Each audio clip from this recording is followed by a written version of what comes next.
Ooh, all right. Are we here? Good night to you guys. Good morning, good afternoon, good evening, whatever is for you. Hope everything's doing well. For the people that are just tuning in right now, welcome, welcome. I got something to show you guys before we really begin here. So what I'm holding right here is, I don't know if you can see this itty bitty bottle right there. It's a chocolate flavored, or it's a chocolate candy, but inside of it has cognac in it. So got this big old box over here, thanks to my aunt, and I just decided to show that off. Just to motivate it. How's it going? Actually, just talking to you. Um, so, welcome, welcome. All right. So, this offensive line. I wanted to take a closer look at what is actually going on. So, before we get over here, Dirty Birdie, how's it going? Nice to know that. Appreciate you. Got a lot of things going on in the works right now. I'm trying to get to what I want to show you guys. And boom. All right. So, if you guys can recognize this play, I had to do a lot of like mapping and whatnot. Tony Wright, how's it going? Floyd Donnelly. Yeah, we're gonna get into that. So for those that haven't taken a look at my article that I put out yesterday, I go into a little bit more detail and I give you guys 15 plays as samples to figure out, okay, well, what's going on with the offensive line. I showed some good plays and I showed some, well, mostly bad plays because that's all that we kind of saw. This one that you're seeing on the screen right now is one of the good plays. This was the 39-yard run that Cordarrelle Patterson had.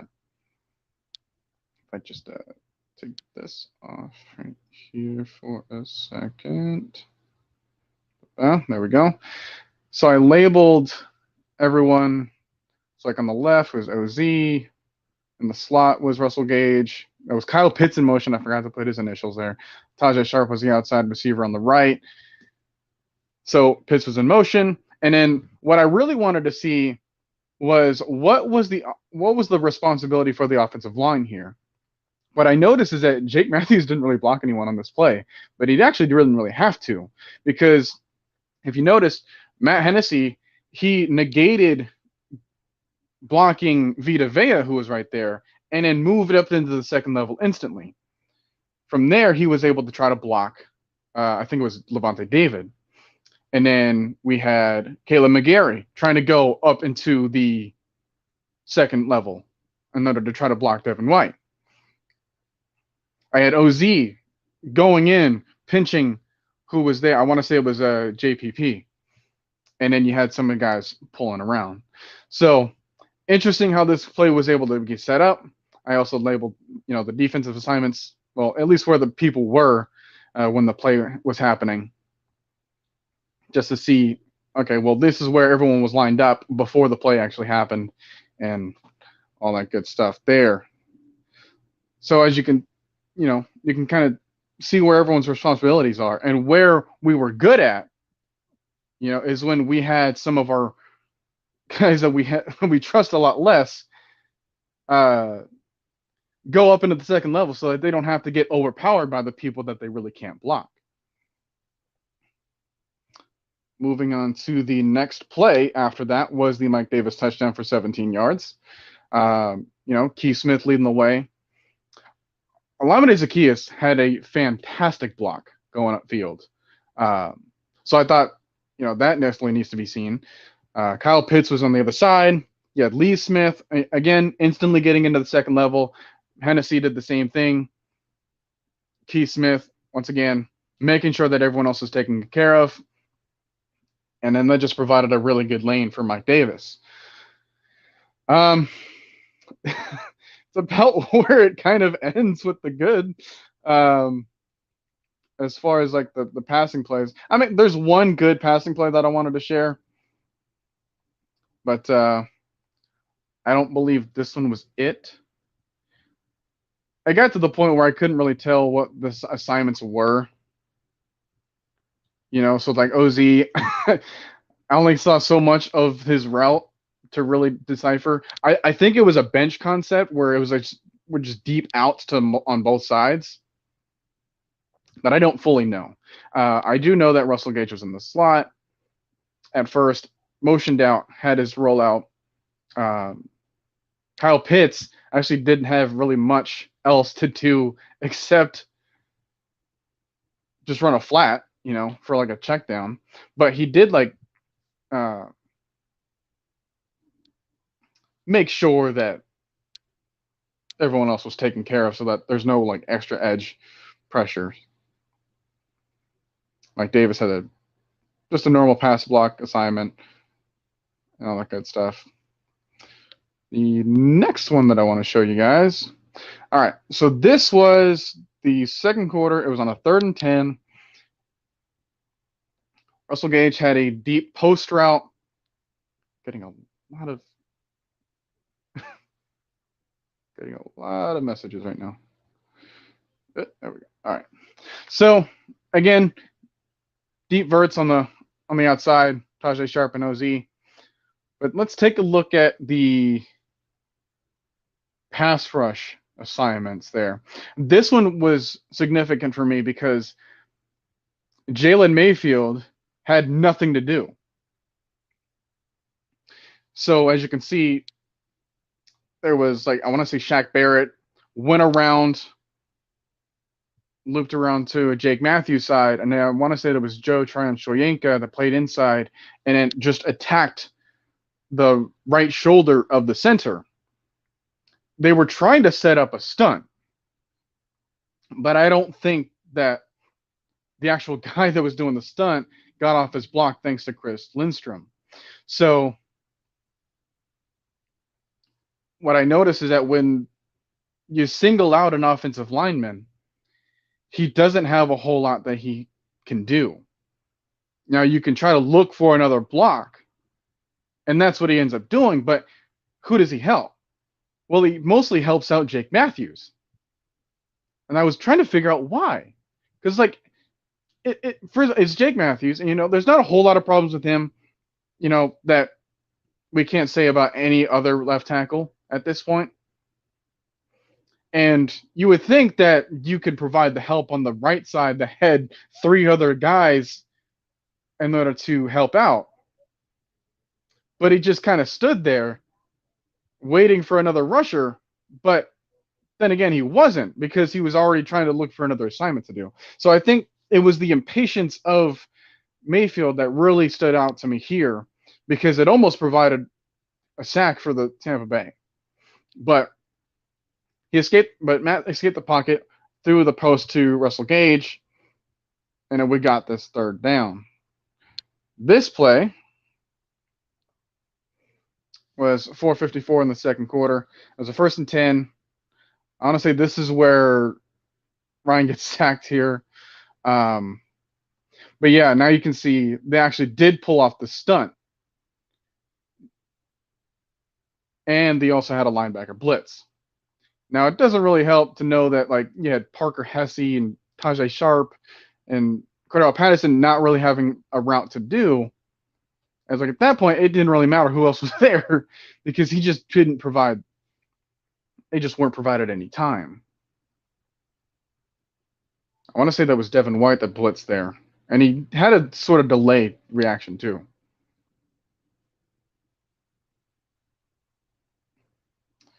This one on the 3rd and 14, this play did not happen, according to like the play, because it was like a defensive holding, I want to say, in Jamel Dean or whatever, but this one was, 3rd and 14. You got to get to the first down, but this is the play concept.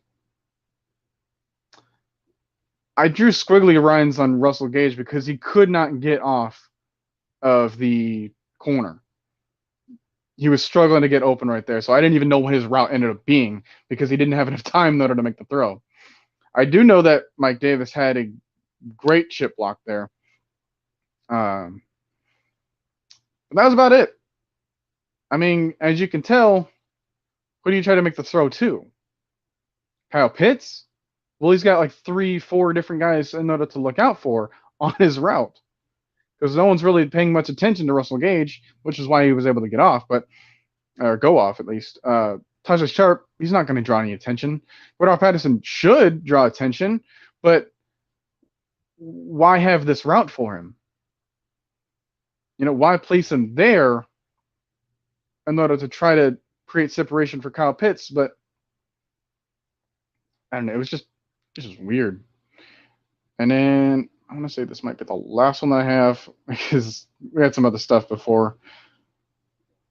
I only got to this is the last play that I was able to get to. 1 minute left, 3rd and 6. There was another sack. They had another stunt here too. Cordell Patterson had like a deep in, like a dig route, but he didn't really run it once he made his cut. Tajay Sharp had the corner route, got inside leverage. Kyle Pitts was being interfered with. I don't know if I forgot to write a defender there. I think I got everyone. But another delayed blitz stunt that just ended up working out because our offensive line was just too impatient. Had Chris Lindstrom just stayed there, he would have been able to block Devin White. But because he was trying to look for something else to do before he waited for a block to have or just any assignment to have, it didn't really work out for him. So those are like the 6 plays that I was able to find at that point. If I go back to what maybe some of y'all are saying.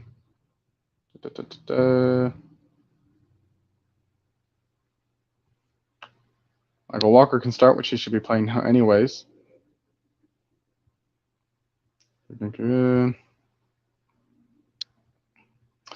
Yeah, I just wanted to make a mention that we were doing well here because the people that we might not trust in order to block the heavier guys, they're getting up to the second level in order to take care of the easier assignments.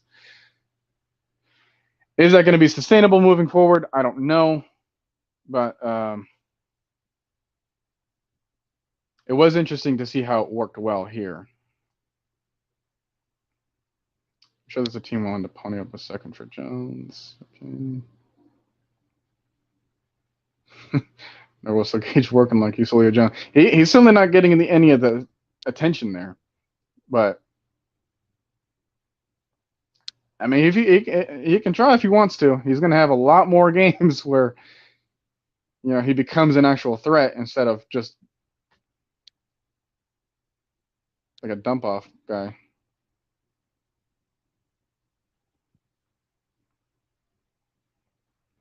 Yeah, I mean, with the creativity of these plays, I don't really know what to think of them.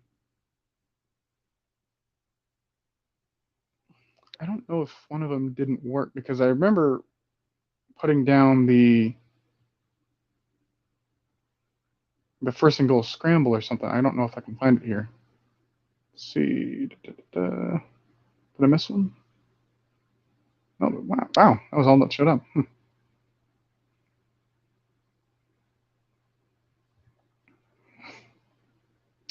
Okay.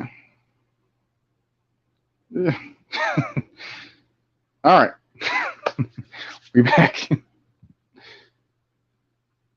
Just got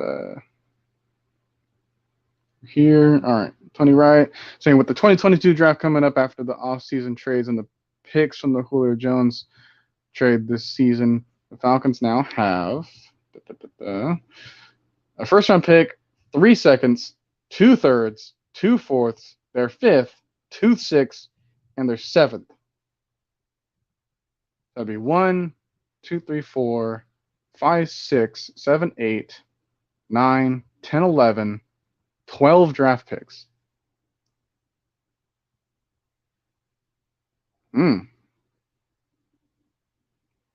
Ooh, that's a hefty price to pay. So I'm trying to look at a lot of things here.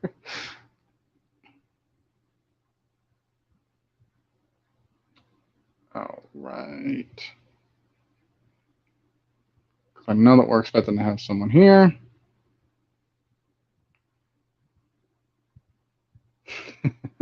All right, so we got Carolina coming up. And I'm pretty sure Cam's still going to be the starter. They had their bye week just now, which would be a perfect time for that. Hello. Hello. What's going on?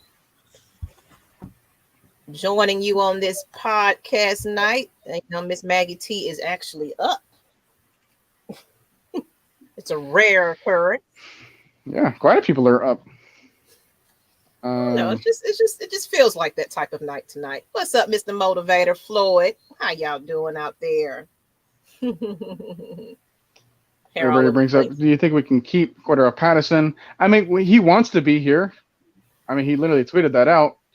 But he also made it clear that that's his agent to really answer that for him. Of course. And with this new regime, right now, these are not their guys. I can tell you that. These are not Arthur Smith guys. Let's just be real. We can only use what we got. I feel like we're going to have a lot of surprises and a lot of disappointments coming off in this offseason. Noah, you should be our next head coach. We'll just start GoFundMe. No. Don't spread that around. What's up, Bubba Gump? How you doing? How you doing? Not want to be like roasted on Facebook by all the fake Falcons fans. He does not have time for that. I couldn't care less. Yeah. I don't know if you're ready for that targeting, because I can't protect you, that much, You got to fight those own battles. You got to be like Arthur Smith and give them cutthroat answers. It's like, nope. Yep. Is Calvin Ridley coming back? Don't ask me that question. I don't know. Next question.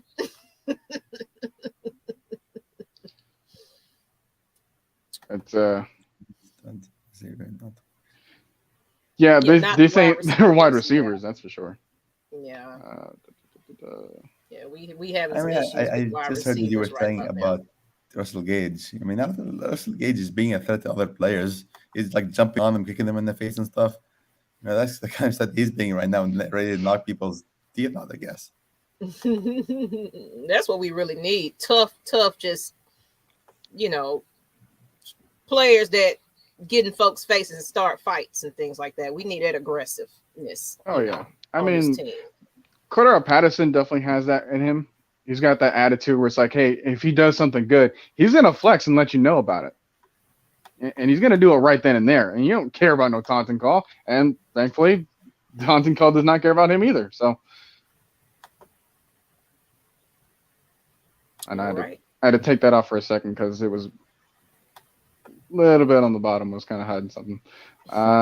Tony Wright says, with that type of draft capital, with the 12 draft picks that he's got,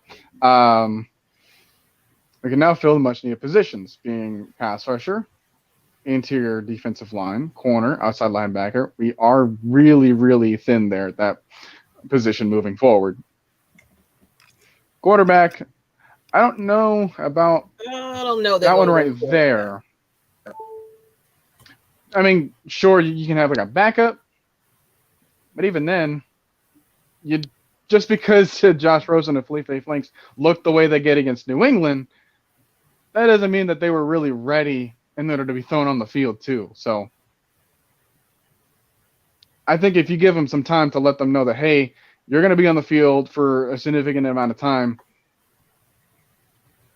don't forget that Josh Rosen had like 3 days inside the building and then put up a really good performance against Cleveland in the preseason. So we can't forget about those stints of good that we've seen from them. Also, one thing I did see Tony said, suggesting trading Deion Jones. Now, I don't think I don't think we're ready for that cap hit to trade Deion Jones, because I think it's like 20 something mil if we trade him, unless of course the other team picks up the cap hit. But something has to be done about that too. Yeah. And I think Mike said something in one of his videos. Who was it? Oliver. I think that's who he was mentioning. As far as if y'all check that video out, he did 3 teammates that we need to pay close attention to as far as what we're going to do with Mike Davis, Oliver, and I forgot the first person. Oh, he said Matt Ryan, but we already know that situation. But I think it was Oliver and Mike Davis was the 2 that, of course, we got to kind of look at what's going to happen with their contracts and everything by off season. Right. Interesting. What about Jake Matthews? I thought we would talk about that too. Mm-hmm. Yeah, he's an interesting dilemma there, because he's like just getting paid enough in order to be considered like a high value at that position. But then like the team doesn't want to keep him and they want to try to get someone else there. But what I've noticed, this is something else that I brought up in the article. When you have a swapping of centers, it dictates the timing of the rest of the offensive line, obviously. Yeah. Jake Matthews, for a long time, has been used to Alex Mack. Yeah. Going from Alex Mack to Matt Hennessy and Drew Dahlman in one game, which he's only done twice since he did it last week against Jacksonville, that is just a practice problem right there. That's why he had like 2 false starts. One of them was with Drew Dahlman. The other one was with Matt Hennessy at the center. Yeah. I think that, you take care of those positions later on with more time, more chemistry, more development there. Again, you get rid of the impatience that the offensive line brings, always trying to look for something to do instead of waiting for an assignment to come to them. That'll be huge, because we can also start picking up more stunts and more delayed blitzes instead of being out of position for them. This past game, I didn't really see a whole lot of like pushback, and that's what I was really expecting. I wanted to see, hey, is this person just not strong enough? I didn't really see that much. When I was starting to do the article, I came across like the PFF grading, and that said that, well, like Chris Lindstrom and then Caleb McGarry and then Matt Hennessy had like the 3 best grades. But then Matt Ryan got hit 11 times and sacked 5 times. So I'm like, how does that add up? So it made me look back. It was kind of Jake Matthews and Jalen Mayfield that were struggling this game. And speaking of that, not them too, but I don't know if you caught it, because I said you watched the film back. I don't know if it was this game or not, but there's a clip that's going around that Matt Ryan is still like coaching himself, like literally in the middle of a play. It was I can't remember what player it was on the left, but he actually literally had to go over to him because it looked like he was a little lost. Like, where should I be? He had to go over there and whisper him the play. I can't remember what player that was. I don't know if it was this game or not. Yeah, which player was that? Patriots game. It was a Patriots game. I want to say it was Tajay Sharp, but I'm not 100% sure. Okay. Oh, yep. I think it was Marvin Hall, actually. It was Marvin Hall. Because he came back from the practice squad. Yeah. That's why I didn't really have a whole lot of experience there. Yeah. Gotcha. So I saw that. So it's like the way this is like we've been flexing this practice squad back and forth. We had the news of Parker Hesse too. There's no way a lot of these players are getting to know this playbook like that. Kind of because like they were just trying to test around with Cordell Patterson on safety. You know what I'm saying? It's just a lot going on with an inexperienced coach right about now that is testing things out for the first time as the head honcho of things. He's normally behind someone, getting experience. Right now, you're kind of seeing that Arthur Smith has a little inexperience right about now. So, of course, it's the first year, of course. So you can take it how you want it in the first year of his first head coaching job, And when we grade players, we don't really put a whole lot of emphasis on just their rookie year when considering their entire career. Yeah. That's kind of like, we'll just like wash it off, leave it be, and then we'll just like look at the rest of the body of work that they provided. And Mr. Motivator, you want Goldberg in Atlanta. So I tell you where to find him. Go to Manu's Madhouse over in Smyrna and ask for him. He's actually shows up there. He trains with Manu. Go and ask Goldberg personally to show up, I would say. Oh, and it's Maggie drop out.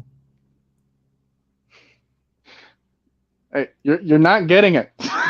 you are not getting it. I am far from qualified. All right. I am one of those people where it's like, hey, I don't want to complain about a matter unless if I have a solution to fix it.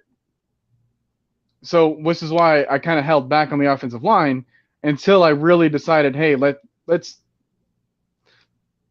I wanted to use this game as a sample size because, well, obviously it didn't really work in our favor. But it's not what I had in mind. I was expecting some more of like, oh, well, this guy just gets pushed back tremendously, and he's like, he doesn't know what he's doing and all that kind of stuff. No, didn't really happen here. And this would have been like statistically one of those games to try to talk down on these guys. But I'm like, no, like they've had some protection go well for them. Mike Davis provides some really good chip blocks. I think that they just like shift a few things around. They'll be a lot better, a lot faster. Instead of just saying like, well, hey, let's replace this dude, and then you start the cycle of learning all over again. All I can see, if people have not seen the improvements for the Falcons from week 1 to now, week 13, y'all need to get your eyes checked. That's why I would say the Falcons have really drastically improved from when we first started to where they are now. Everyone on the team. Oh, yeah. Yes, we still have a lot to fix. Yes, we still need help. But they are doing better, and they're slightly getting better.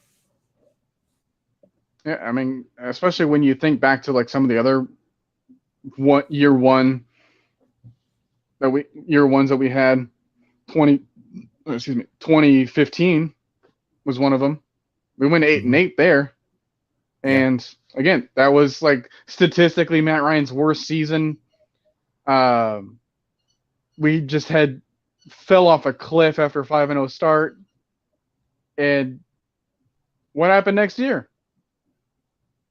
They stuck around. Just got a few more extra pieces. I couldn't really hear you, Ali. Super Bowl. We went to the exactly. Super Bowl. Say it louder for the people in the back. Super Bowl. I'm losing my voice. I lost my voice in the game. I'm trying to get it back. It's all right. But yeah, who'd have thought that we'd have those aspirations that quickly? And if you go back and try to pay attention to what was going on in that 2015 season, yeah, there was still a bit of figuring out to do there, even though we were winning. Yep. We were not a complete team there. Yep. Give them some time.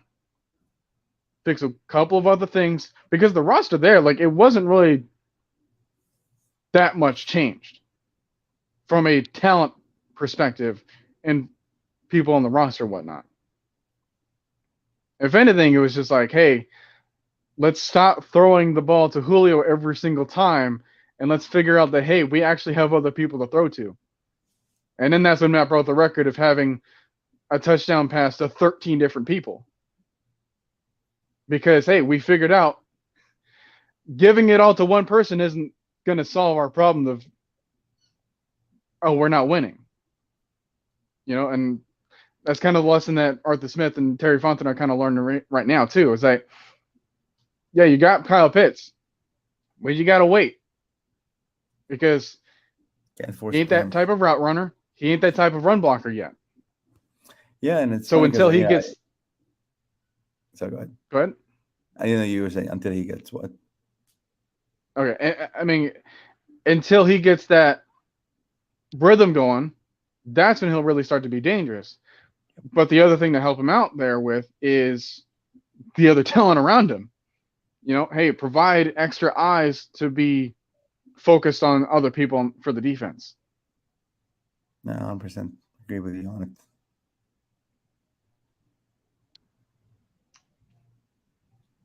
I saw this picture that was going on. You know, I'm Cordell Patterson, and this is Atlanta Falcons. It was shared on the Facebook page. Another good one would have been is I'm Kyle Pitts, and these are all the people covering me. Because every time when I went to the game, I could at least count 4 to 5 people all just surrounding Kyle Pitts, and people were like, "Why isn't Kyle Pitts getting the ball? Oh, Kyle Pitts is a bust. He's not getting it." I'm like, because there are like 5 people around him. Like, good luck trying to find. If you're like standing on the game and just looking directly down the field, you can't see where Kyle Pitts is. I mean, maybe just by the head of his helmet, but even then, you're not 100% sure because just there's a whole wall around him of people. Yeah, and he's tall too. So it's like, how do you not find him on the field?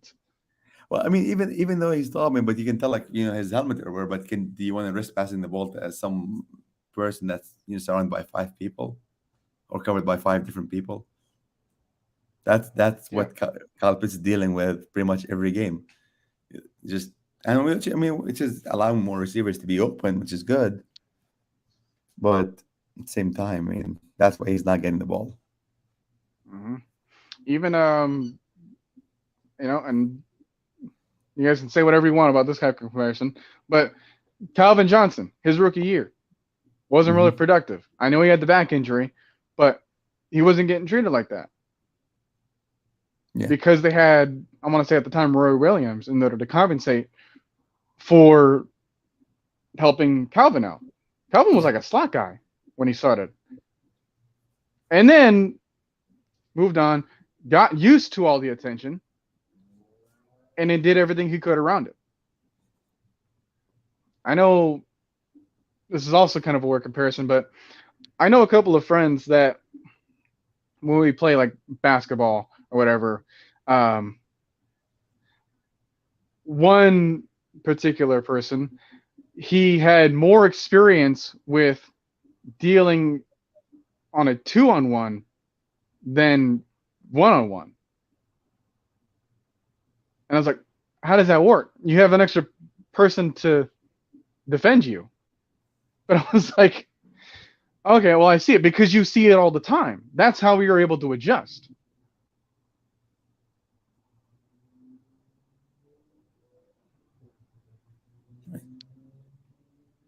So, yeah, he needs someone who can, garner that attention.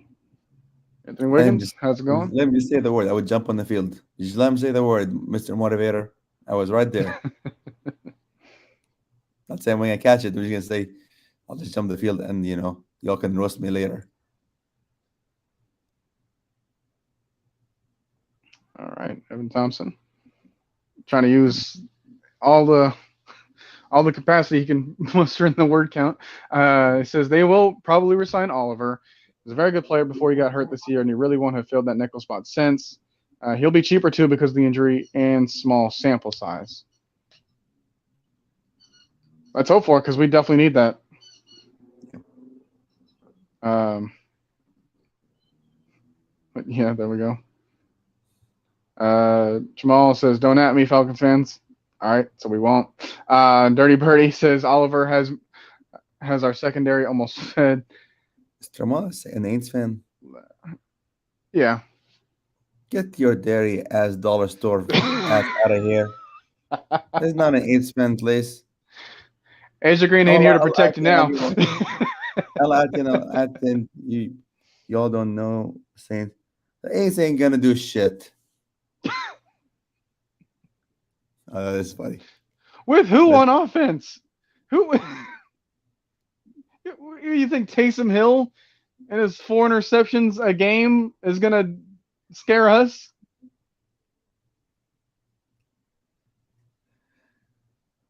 What did you He's got to put work that there? within their stadium first. Oh, I didn't bring this up. I don't But know how this this is happened. That's a funny meme though. Yeah, what did it say? We have cut every every guy on the lineup, not named Lindstrom and Matthews, are at the point to be named center moving forward. That's hilarious. Uh, All right, y'all in chat, do me a favor to roast his ass. I mean, I want all of y'all roasting that Molly Miles Gallup's ass in here. but yeah, I so I recently joined the Discord. I did that last Friday. It's great experience so far. One thing I will say though is I had a conversation with the people there about, hey, like what should we try to target first in the first round? Mm-hmm. Quick thinking, I said, well, I think wide receiver would help us. But here's the thing: I don't know much about the draft class that's going on, and obviously we have a bunch of other holes to fill too. But the reason as to why I went with wide receiver right away was because if you provide Matt Ryan just 2 seconds, just 2 seconds, please fix your issues there. Like I said, don't be so impatient. Just focus on your assignments. Don't try to do too much. You don't get pushed back a whole lot. So just take care of your job. That's all you had to do. And then we'll be a much more cohesive unit there. Everyone's young too. It's like, yes, but people forget that we have they got a lot of time in order to develop being around each other. The thing is, people associate, and people don't understand this, is that Matt Ryan, they think because he's the face of the team now, and he's got some age on him, so people just automatically associate in their head, oh, the Falcons an old team. That's what everyone like rebuild. But people forget that everyone else is like in their 20s. Like I can't think of one other player even in his 30s there. I mean, Jake Matthews is like 28. I mean, Cordell Patterson's 30, but in terms of being here, this is his first year here. Yep. All of our receivers, they haven't been here longer than like 3 years. And I mean, everyone's still. It's a very young team, and there's people just need to remember that. So, and then you got a couple of people on defense that, like Stephen Means and Tyler Davison, they have like an age to them, but then they also have like 0 stats to back up the reason for being on the field.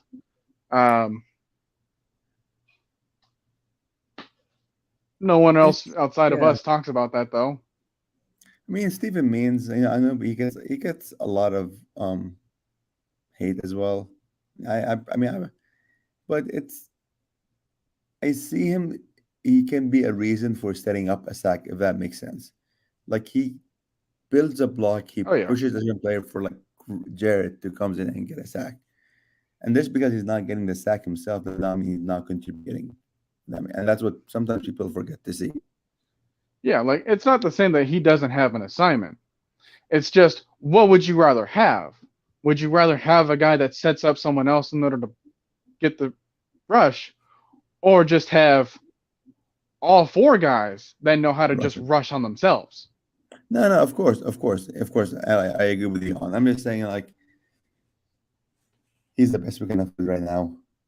He does not deserve all of it. I mean, and like, at the end of the day, the guy is a human. Is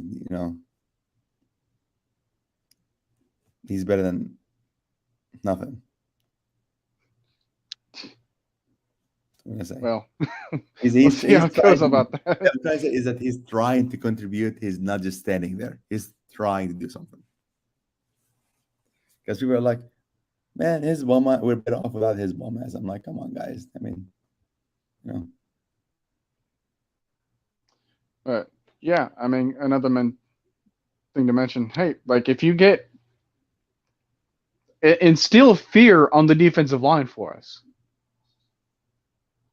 instead of just having people that well, yeah, you guys can do your assignments and all that kind of stuff.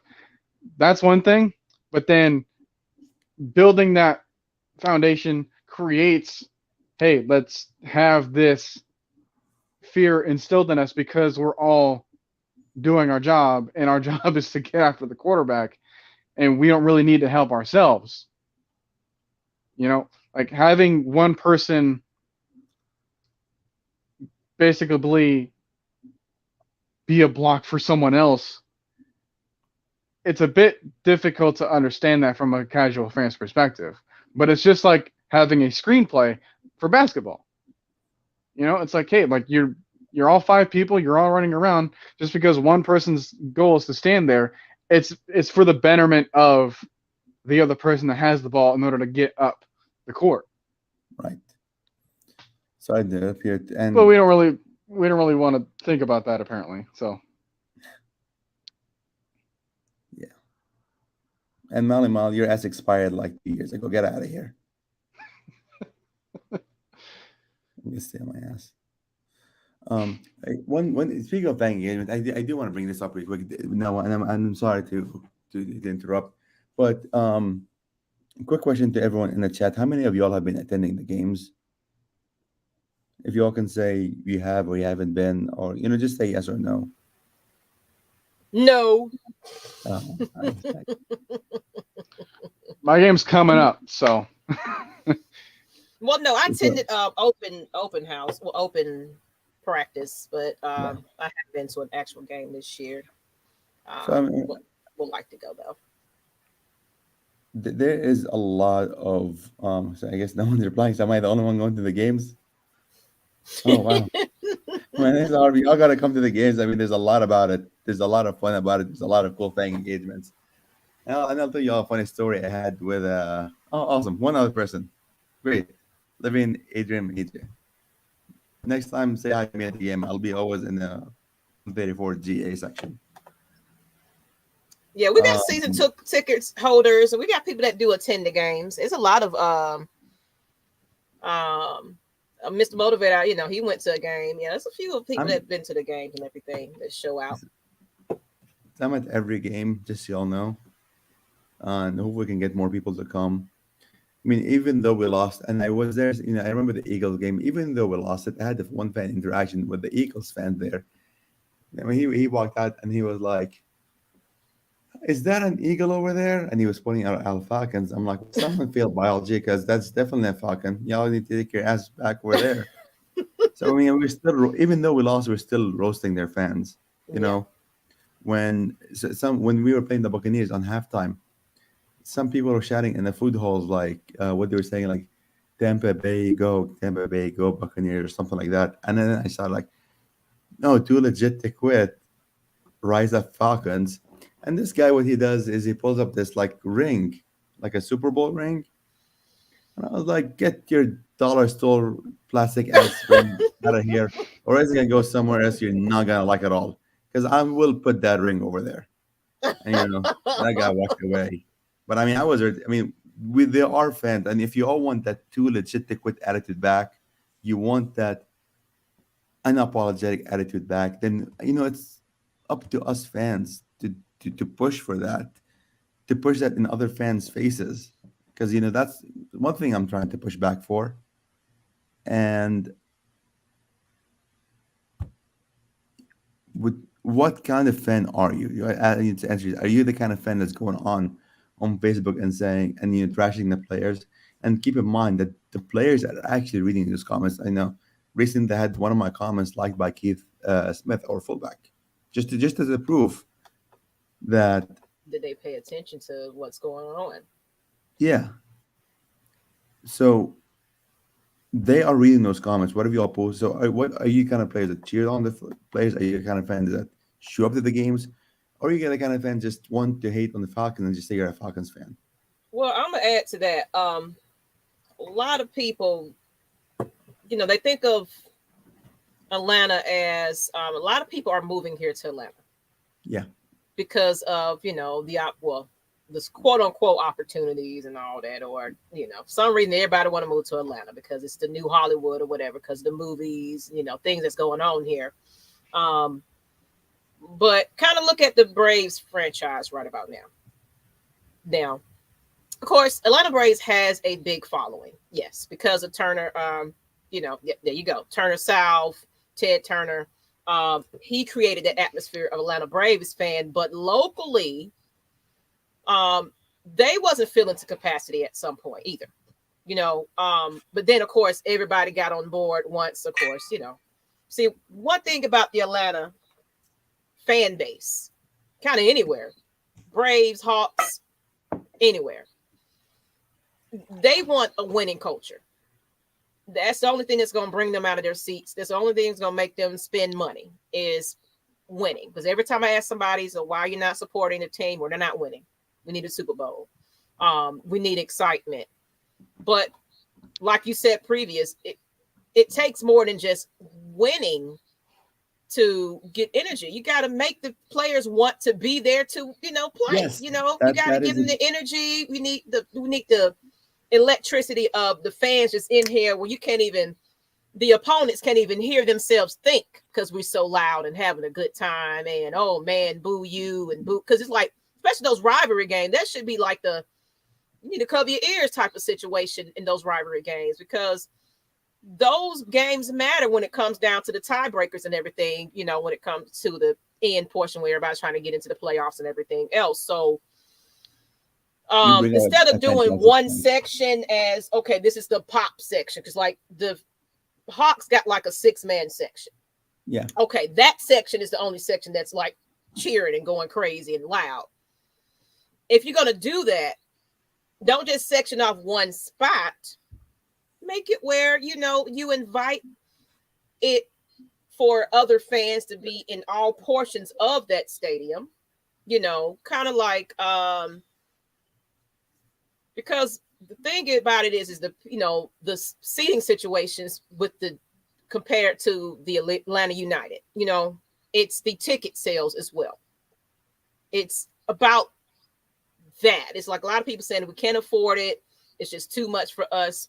So it has to be where I feel like they got to do a little bit more fan appreciation sections throughout the stadium where people can afford to get into those areas and cheer or give away tickets or something. Something needs to be in place with the entertainment. Like, I wish I was a part of that crew. Yeah, man, we'll have all kinds of people performing, and we'll have all kinds of entertainment going to get them excited just to even show up to be at the game, regardless of who's on the field at that point. Go ahead. Just a quick point when you said. So in regards, I know that ticket seats can be expensive, and it's really because people are buying them and then are reselling those tickets, tickets, exactly. and so on. So when people do that, if you're worried about the price, wait till the last second to purchase your ticket. Usually tickets are cheapest then, because those people who are reselling tickets, they just want to sell it right now. They just want some money back. I mean, it could be someone it could be some Cowboy fan that has some money, or it could be one of those Aints fan like over here. Just went to ruin it for the players, so they buy those tickets and they sell them for a higher price. Wait till the last second, buy your tickets that day off. The difference in those tickets is usually over $100. I'm telling you all that from now, so you all can know that. And then a lot of people don't know that, so it's like educating the fan about how to purchase, because when they did this new stadium makeup. Especially the design of the stadium too, it's a little different than the Georgia Dome, in my opinion. It just doesn't give that Georgia Dome feel that we used to have in the Georgia Dome.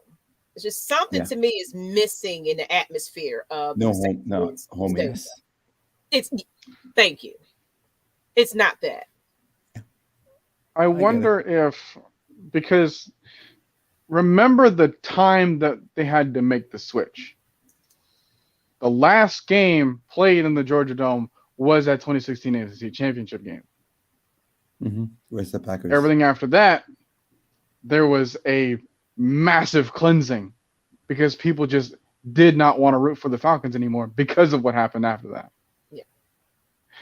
I think that could be the reason as to why, Mercedes-Benz Stadium just doesn't hit as well as it did back then, because a lot of people were there to see that, and then a lot of people were there to see the end result of our season.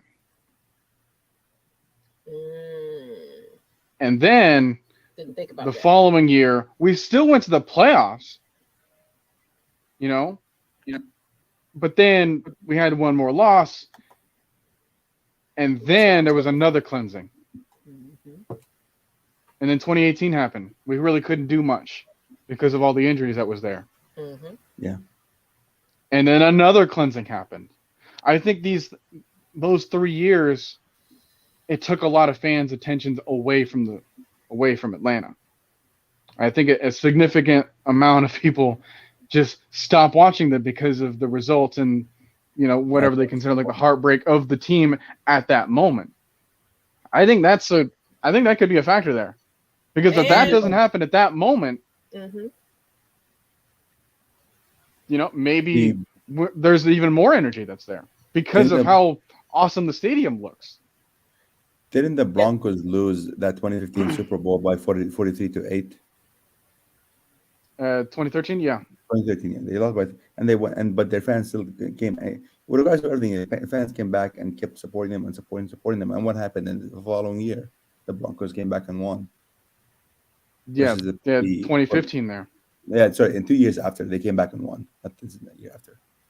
And I want to get into what Michael Walker said. That's pretty much I had to think about that. Yeah, it's a little too fan friendly, where it's just so much going on, where everybody's over here eating or walking around. Because it's a beautiful stadium. I definitely can say that it's beautiful, but you spend more time sightseeing, especially if it's your first time. It's like, let me go check out the stadium. Let me go see what my friends over here doing versus sitting down and watching the game. Nothing's wrong with that, but yeah, they made it so where it was just like there's too many distractions in the stadium. Too many distractions in the stadium, exactly. Right. With that Mercedes car that they put out there for people to check out too, and they were just trying to compete because, of course, it was to the point where it was like, well, we're not going to get any more Super Bowls at the Dome, so it's like, well, we got to catch up with all these other new stadiums going out there being built up, so we had to, I guess, upgrade, which is kind of weird because the Saints don't ever upgrade. But anyway, but for some reason, Arthur Blank was like, well, we need to be a little bit more attractive so we can get more Super Bowls and more revenue. But honestly, he didn't do it for the Atlanta Falcons. He did it for Atlanta United. I mean, that's just my honest opinion. It definitely was designed for Atlanta United more than the Atlanta Falcons. But it was like, okay, well, Atlanta Falcons, Atlanta United. All right, what are we going to do? It's just it's an Atlanta building. It's an Atlanta building. It's a great stadium. Yeah, you're right. It does not have that feeling that the Dome had. Yeah. Because I think that I've never been to the Georgia Dome, but from the differences there, it's like it seems that it was more built for the Falcons instead of just Atlanta. Mm-hmm. Yeah, the Georgia Dome was more like Fight Club. It's like that was the best way I can describe it. It's dirty as shit. It was like, but it had that fight spirit in it somehow. I get what you're saying. It's like that Fight Club basement. That's the best way I can describe it, honestly. I mean, to me, I feel like if anybody's familiar with like the convention centers in Atlanta, like the Georgia Convention Center in College Park that I think the Skyhawks play in now, and I think Atlanta Dream, and to me it's a over designed, like the comment up here says over designed. It's a convention center. I'm really sorry, but that's how I treat the stadium. It's kind of like everybody's gonna play.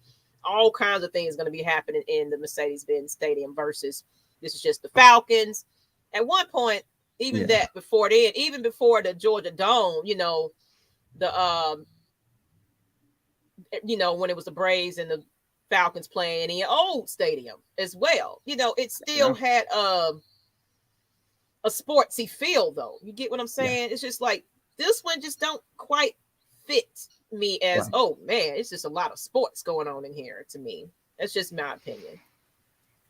I just really got to respond to this person. Molly, y'all got to worry about pressure washing that dirty ass stadium. No one wants that stadium. If they give that stadium for free, no one's going to take it. That's one horrible stadium you'll have in for the Aints. So There's a reason why Mercedes-Benz chose us instead of you. Exactly. Like, you know. I know we the new shiny car. They the the bust down.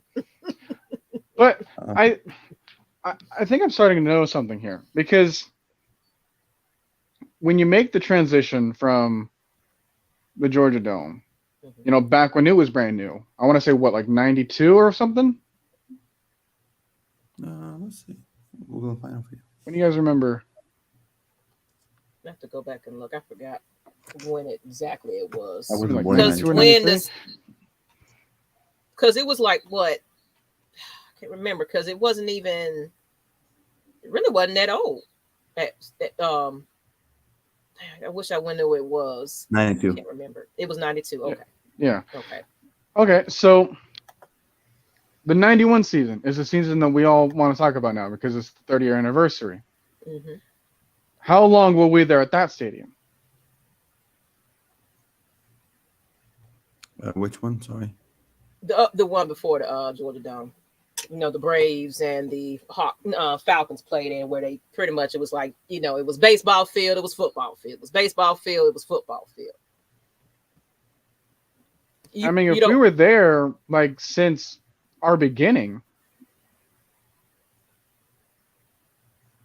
that might bring us to a whole new realization. Yeah. If it is the same year, I don't know if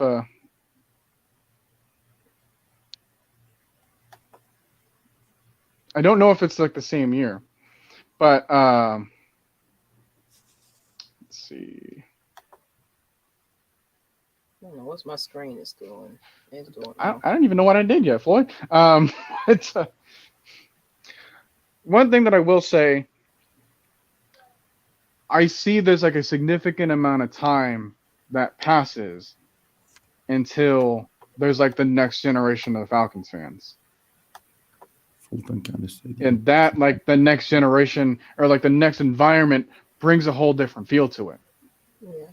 In the Georgia Dome, we benefited from, you know, doing the Dirty Bird dance and all that. In the early 90s, we benefited from the Too Legit to Quit era. Now we don't really have much of an era. Yeah, well, we had that M Brotherhood a while in 2016, but you know that's gone now out the window. Well, I mean, like, one thing, it was, despite what product was on the field as far as the Atlanta Falcons, we had a lot more celebrity influence during those years too. So that's a lot of contributing factor, because you got to look at it. The 90s, the 80s, just around that time, as far as music and entertainment, it was fun. It was a fun time. So it's like, the artists were relatable. Everything was just, even the Leatherman jackets, even the gear looked better. You know, everybody was saying excited. We gotta embrace the suck era now. You know, it was more people enjoyed the culture of Atlanta Falcons. You know, even if you wasn't a Falcon fan, it was back at the time when people would wear all types of merchandise because of just how cool it looked, because you want to match it with your shoes, with your hat, with your, you know what I'm saying?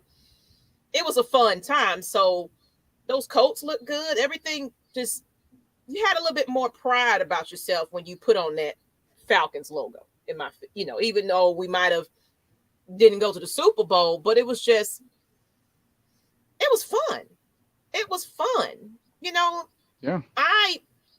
As a child, I was highly entertained just watching these players, you know, Deion Sanders on the field doing his thing. And, you know, it was just like, and they looked happy doing it, you know, as far as the coaching and everything else. Everybody was just They're all having It was fun. just the place to be. It was. You know, and then when Mike Vick came in, you know, even before Mike Vick, Jamal Anderson, Chuck Smith, all that era right there, that was fun. You know, I know they talk about the 91 team and beyond. It's like they need to go ahead and go do history from that point on up. Yeah. Or go backwards. Because I don't know if y'all, I got to find this channel, but they went back from the beginning of the Atlanta Falcons franchise from day one all up to 2020, I believe. I think they stopped at. Was that Secret Base? Secret Base. I don't know if everybody follows Secret Base, but if you watch that, man, you talking about history and throwback. Go check it out. At the era where we beat the Aints 62-7. Okay, so they talked about. I think that was 1973. Yeah, I like because every time an Aints fan says 28-3, I just tell them, well, 62-7, 62-7. Yeah, I mean, if you don't forget about what happened a couple of years ago, why would we limit our memory for what we can pull from you? Exactly. So again, we still lead all time in the rivalry. Yep. I love roasting Aints fans. Sorry, it's one of my favorite things to do. Getting some of these comments. Y'all can't beat us bad like that anymore. Oh, y'all can't beat us anymore either. Period. Yeah. My thing is, right now, the South, we can't say shit else. Excuse my language. I ain't mean to cuss, but I'm trying to calm it down. But right now, we all can't do nothing as long as Tom Brady over there getting pacified in the South. Like, he's human though. Everybody got issues with quarterbacks. Everybody got issues with they organization. For y'all to be like, I ain't talking not a lot of crap to the Saints or Panthers fans this year because it's like, no, we can't even clean our own porch. You know, we need to fix our situation before I can talk some shit. I don't care if they Aints or crowned kings of NFL. I'm still roast their asses. Oh yeah, I'm still roast them, but they ain't got no kind of leg to stand on to be talking about it to anybody. Mm-hmm. Who I mean, you mentioned Tom Brady. I remember there was like a mic'd up clip from when they were playing Indy. There was a mic'd up clip from Darius Leonard, their star linebacker. In that clip, he had a good play, but then he was like walking up beyond the backfield. He had to like say excuse me to Tom Brady and then wanted to continue celebrating. And then after that, like when he was on the bench, he's like, no, I couldn't do it. I couldn't do it because that was Tom. I respect him too much. That's your problem. That's why you lost. Because you're too busy respecting the guy instead of actually trying to beat him. That's what I'm saying. Slap him in the face. Marlon Davidson had that attitude where it's like, hey, if I'm going to do good against anybody, it better be the guy where everyone wants to consider the GOAT. That's the GOAT. First sack, first you pick want to six. sack the GOAT. Like you want him to look like Matt Ryan on the ground. If you're going to do good against anyone, hey, sharpen yourself against who you consider to be the best. And if he's at the top, forget your feelings. All right? Yeah. Just do your job against him. Yep. That's how you stop him instead of too busy respecting him. Yep.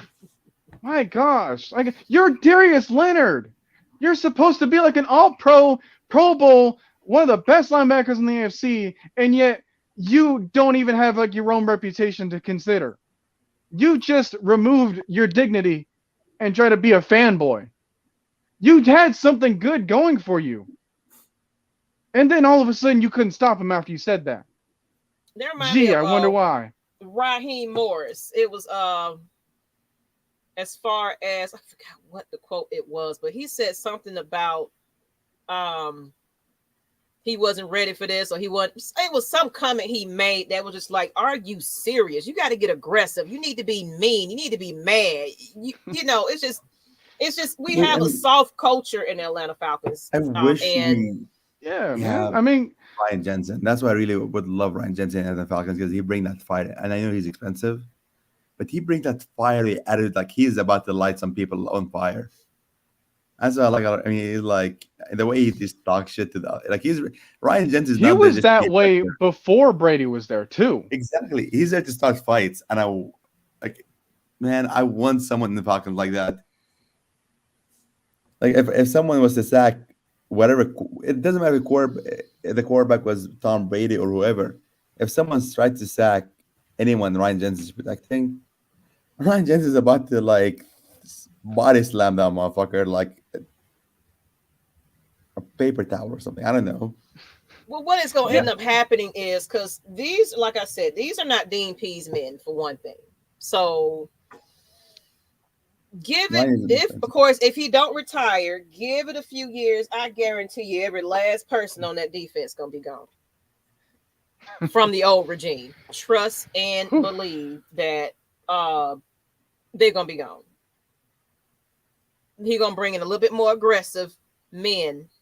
Because right now, nobody's scared of the Atlanta Falcons and haven't been for quite some time.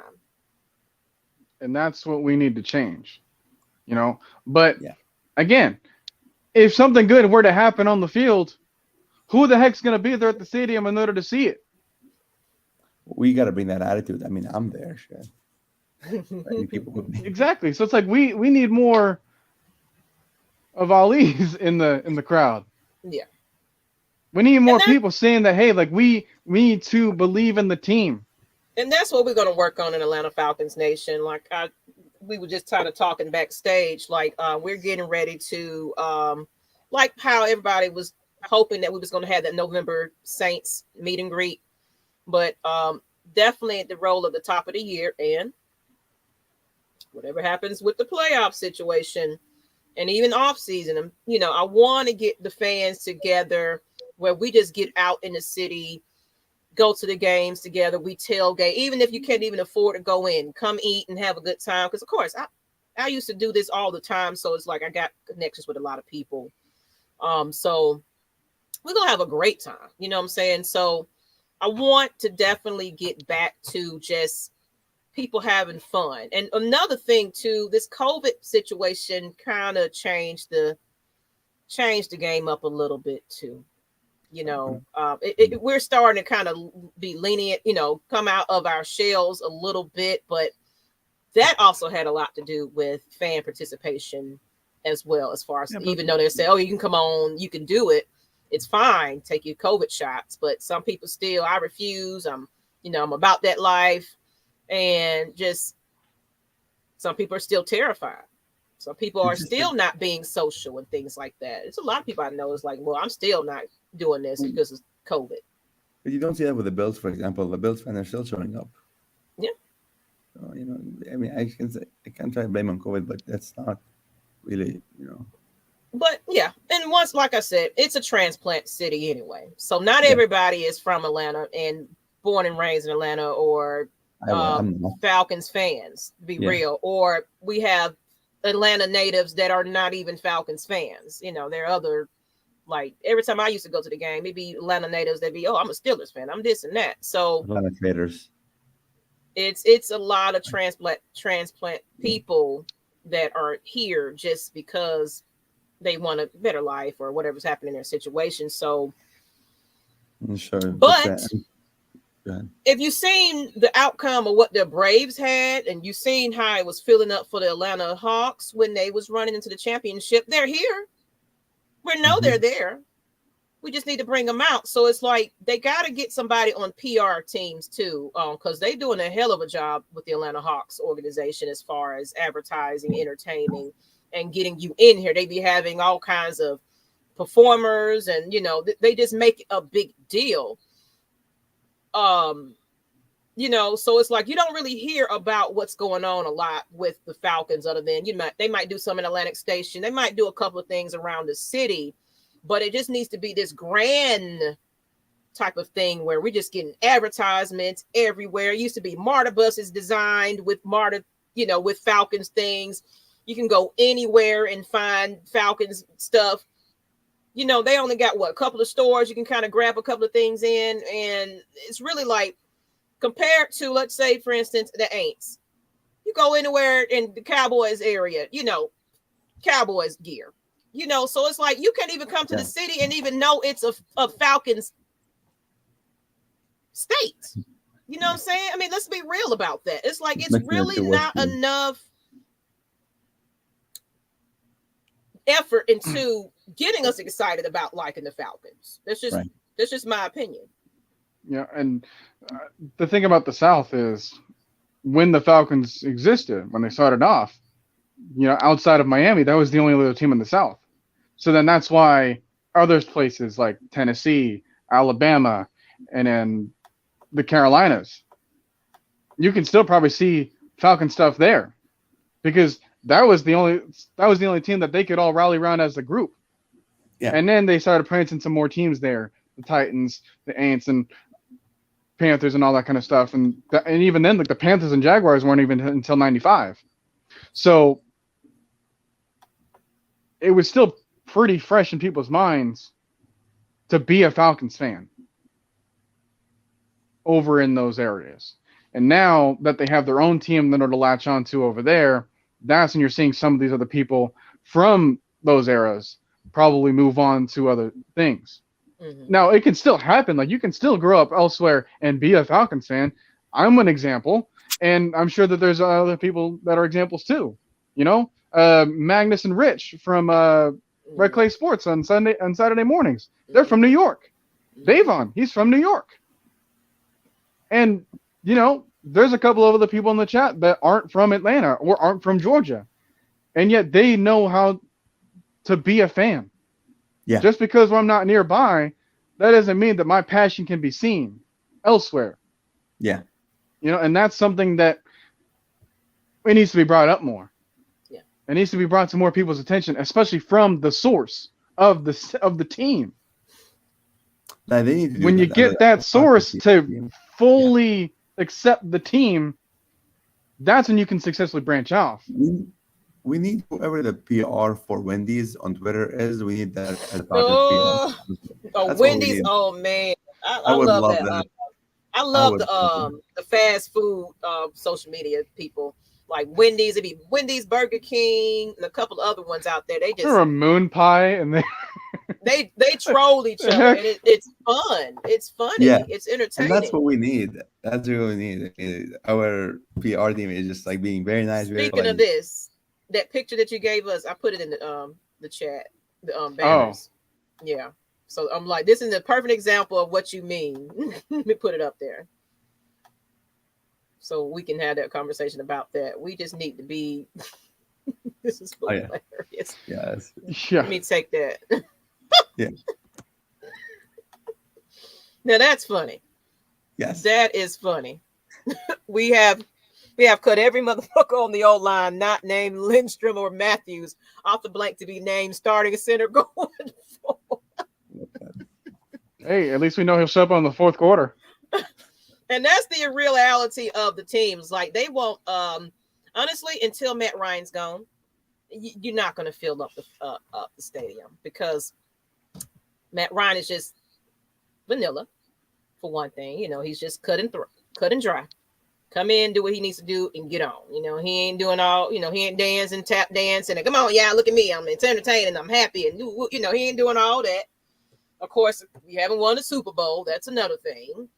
You know what I'm saying? So until those two things happen, till Matt Ryan just start, dancing or doing something funny, or, I don't know, rapping. I don't know what Matt Ryan got to do to make himself entertaining to people, dance and, do some kind of whatever. But until Matt Ryan is off the Atlanta Falcons franchise, a lot of these people are just so dead set on, I don't care. If they take the glove off, they take the glove off, man. Not literally, but figuratively, and get him, because they cut a lot of his speeches out. If you notice, they don't, when it's mic'd up, they don't watch any mic'd up. There's not really a presence of Matt Ryan talking much. Why? Because because we all remember Get Fucking Set. I mean, that is Matt Ryan. Matt Ryan. It's funny, guys. Like, if he's a potty mouth. In the game, you do actually hear that. You do hear Matt Ryan and actually saying what needs to be said, but the PR team just does not promote that. They don't focus on that, and that's what I'm talking about. It's like we need to see a lot more of what his Matt Ryan truly is, his personality. Because he is a potty mouth. He be in there in their faces like, you go get in here, and cooperate, whatever he be saying and cussing and stuff like that. We need to see a lot more of that type of Matt Ryan for the PR. But they want him to be that white collared, suit and tie type of quarterback. And he's not really like that. I remember a clip from Tony Gonzalez years and years before. It was probably like 2011 or so. But he remembers like a time in practice. Matt Ryan would get in the pocket or, get in the huddle. They had the play. It was like a fourth quarter, like, hey, like you need this kind of play in order to keep the drive moving, or you need this play in order to score. So it's like it was a very clutch situation. Matt Ryan goes in the huddle and he's like, hey, this is the play, and we're gonna effing score. Everyone gets in the huddle, everyone gets their set and their play, they scored. Yeah. All right, like that's the mentality that Matt has. But on another subject, because one thing that was talked about yesterday on the Heavy Hitter Show was comparing Matt Ryan and Tom Brady, right? They make the comparison, say, hey, let's switch the people over and put them to different teams, right? I remember some people saying that, hey, they would root for Tom Brady because of his accolades. But you don't bring the accolades over here to him when you bring him here in the hypothetical switch. Because when you switch him, he's technically wouldn't have done anything for the Falcons. And if you bring Tom Brady over here, here's what's actually going to happen. It's going to be the same problem with Matt Ryan. You know why? Because he's another vanilla, boring dad quarterback that doesn't bring much excitement outside of actually on the field. You can't get him hyped up. If you go over to his mic'd up sessions, they also won't exist. Because that's not what they want to promote. Yeah, and even with Tom Brady, I mean, if you go to the game and you sit close, you can actually hear them talking, actually hear from the sidelines and so on. They are not like that at all. They are not that vanilla type kind of quarterbacks that they promote the image for. And that's one other reason people should attend games, to actually see. They hear whatever they could hear from the NFL game live, and then they'll hear like the clean PC press conference. Yeah, that he'll have there. But a couple of clips from like his Instagram or whatever social media, that's, again, nobody's one person. All right? Like, who you were seeing there is not who they actually are, and actually not who they're trying to be. There's some people on like TV shows or whatever, when they were promoted to the show, like these are like reality TV shows. Like they had to be interesting. And that was the problem, is because like, hey, if you get someone to show their actual selves, they might not be interesting for TV. So then they have to create a persona for them in order to get attention there on a show, as an example. And, when you make the comparison of, hey, let's take this person that's won and done all this and move them over here, that's not going to work because of the type of person that they are versus the type of culture that Atlanta's trying to establish. Well, bringing another, what are a lot of other problems that people have had with Matt Ryan? He doesn't fit with the culture of Atlanta. That's their excuse, Atlanta being the predominantly black / multi, / melting pot of a city, having him be the face of it, that's probably what turns other people off, regardless of what he does on the field.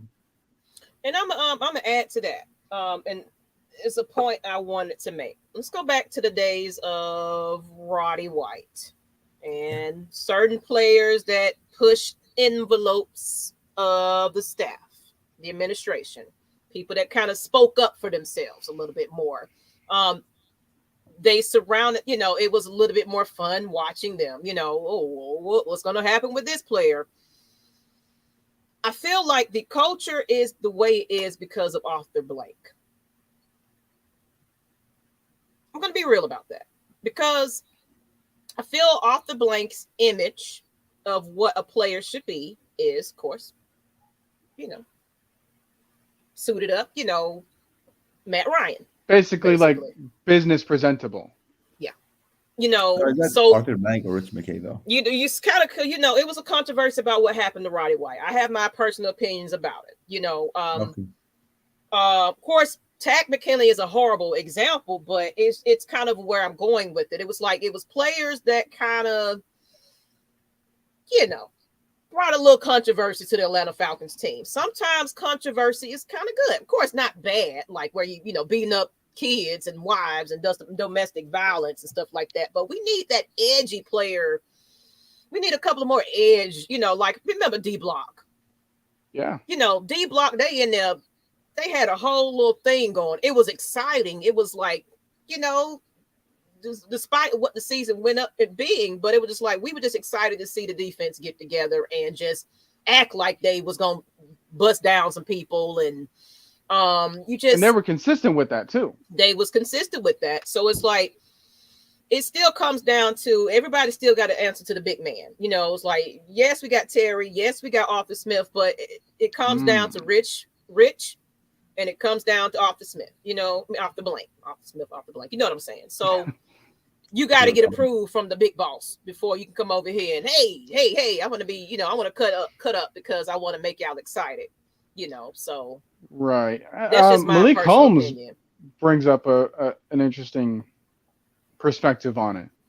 He's saying, do we think that what happened with Mike Vick changed how he felt about other players? Yes. Moving forward.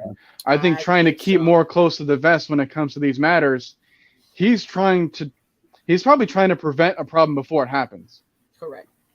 That's where I'm going with it. Basically, it's just like to avoid that situation, he's an older guy, and you got to realize because now Arthur Blank doesn't even I know he got his right mind right now, but he's aging as well. Like from what I'm hearing, he also has his family in these meetings and things like that. When the negotiations was going on with Arthur Smith and Terry, he had his family amongst him.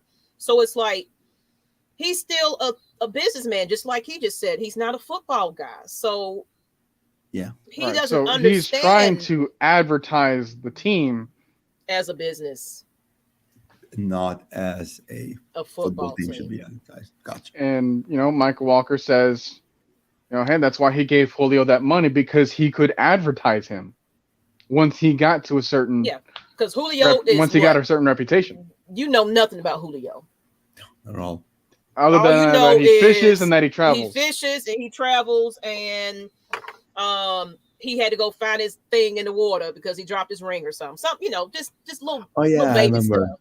I remember you know what I'm saying? Like you don't know who he's dating. You don't know anything about Julio Jones. And that's the type of player he probably targets. Like, are you gonna be quiet? Yeah. Okay. Come on. But even though the name was not and then the second he actually started to say something.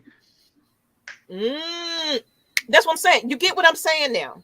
Do you get what I'm saying? Okay, look at Takk McKinley. Even though he fucked himself up anyway. But he did it on his own anyway. But he was that player that just kind of had that mouthpiece, and it was like, "Oh, you up out of here ASAP." Still mad that we took him over. I think it messed him up more because he didn't have the on-field production to back up anything that he might have said. It's like you can't talk all that stuff and not produce. At least Roddy White and a couple of players, they performed. Yeah, you can't have that big mouth, and so like I said, he messed his own self up. But it would if it went the way if his mouth matched his performance, that would have been exciting. That would have been fun. Like he came on, he got drafted, he put a tag on himself because he kind of just put a whole little thing on himself because he was like, I'm going to come here and knock people down. Okay.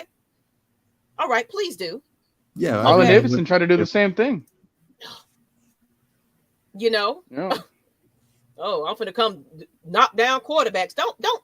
Don't set yourself up for failure, sir. You coming from the college team, it's a whole different ball game in the NFL. So first, sir, get your feet wet before you make those nice little predictions and things like that about yourself.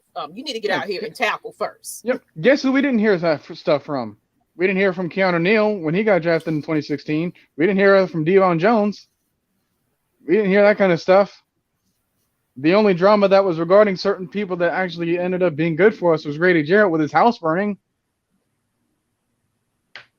But like situations like that, where they're quiet. Controversy. Yeah, I want a little. Yeah, we need something. Yeah, I heard about this. I need to be talking. The Falcons. We need to be talking amongst each other. It's like, did you hear what happened? Or what this person? Did you see that Twitter over there?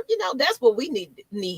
I mean, but what the one thing I like about Arthur Blank though is that he does respond to the fans, and if we fans push like, hey, stop censoring all the censorship stuff, let the players be themselves. Maybe something will change then. Maybe get our voices out somehow. Yeah, I mean, drama invites attention, but what type of drama do we want here?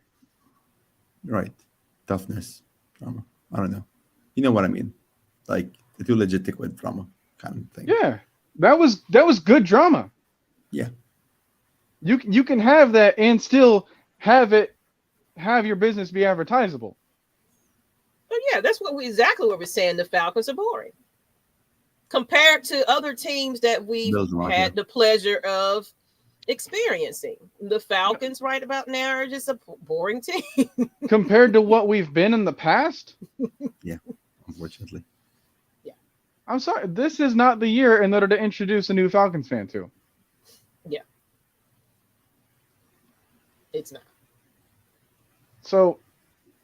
With that being said, we still have to keep ourselves intact to make sure, hey, if this isn't going to be the year where we draw more attention, be like, hey, look at us, then we might have to do some sifting through ourselves of who's actually here, who's actually with us.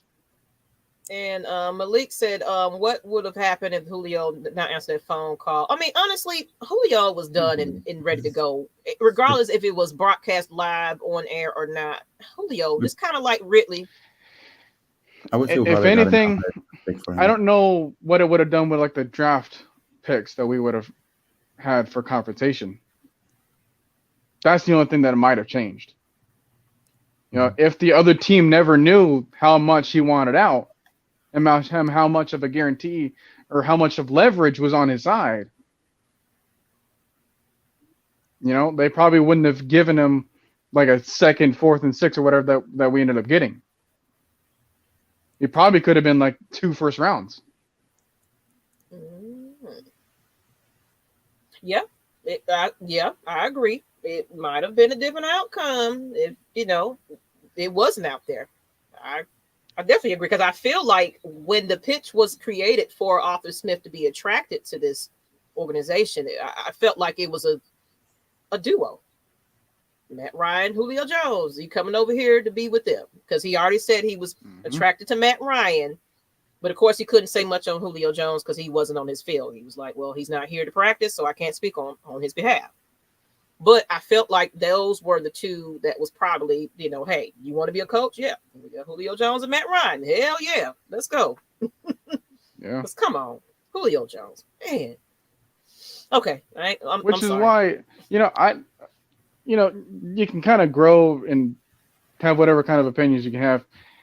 The fact that we got anyone, much less guys like Terry Fontenot and Arthur Smith, to join us at the time and at the situation that we are as a team. Oh my God. Like for somebody to actually say, yes, I want to, I feel like you guys. Yeah. Like look at the Texans, for example. No one wanted to be there. At least we're not that, despite us almost being, similar in terms of like offensive talent and whatnot.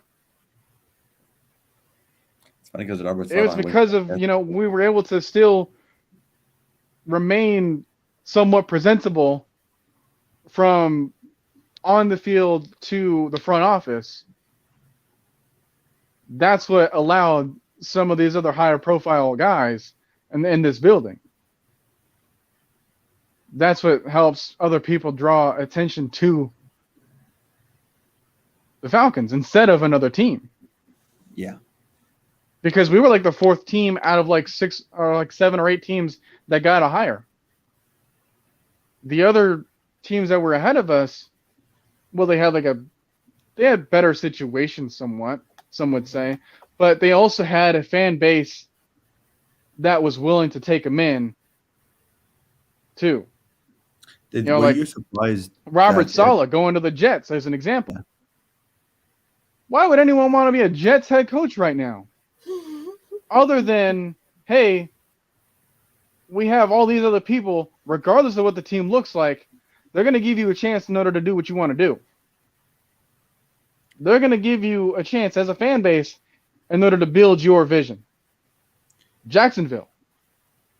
Who the heck wants to be a head coach of the Jaguars? Urban Meyer.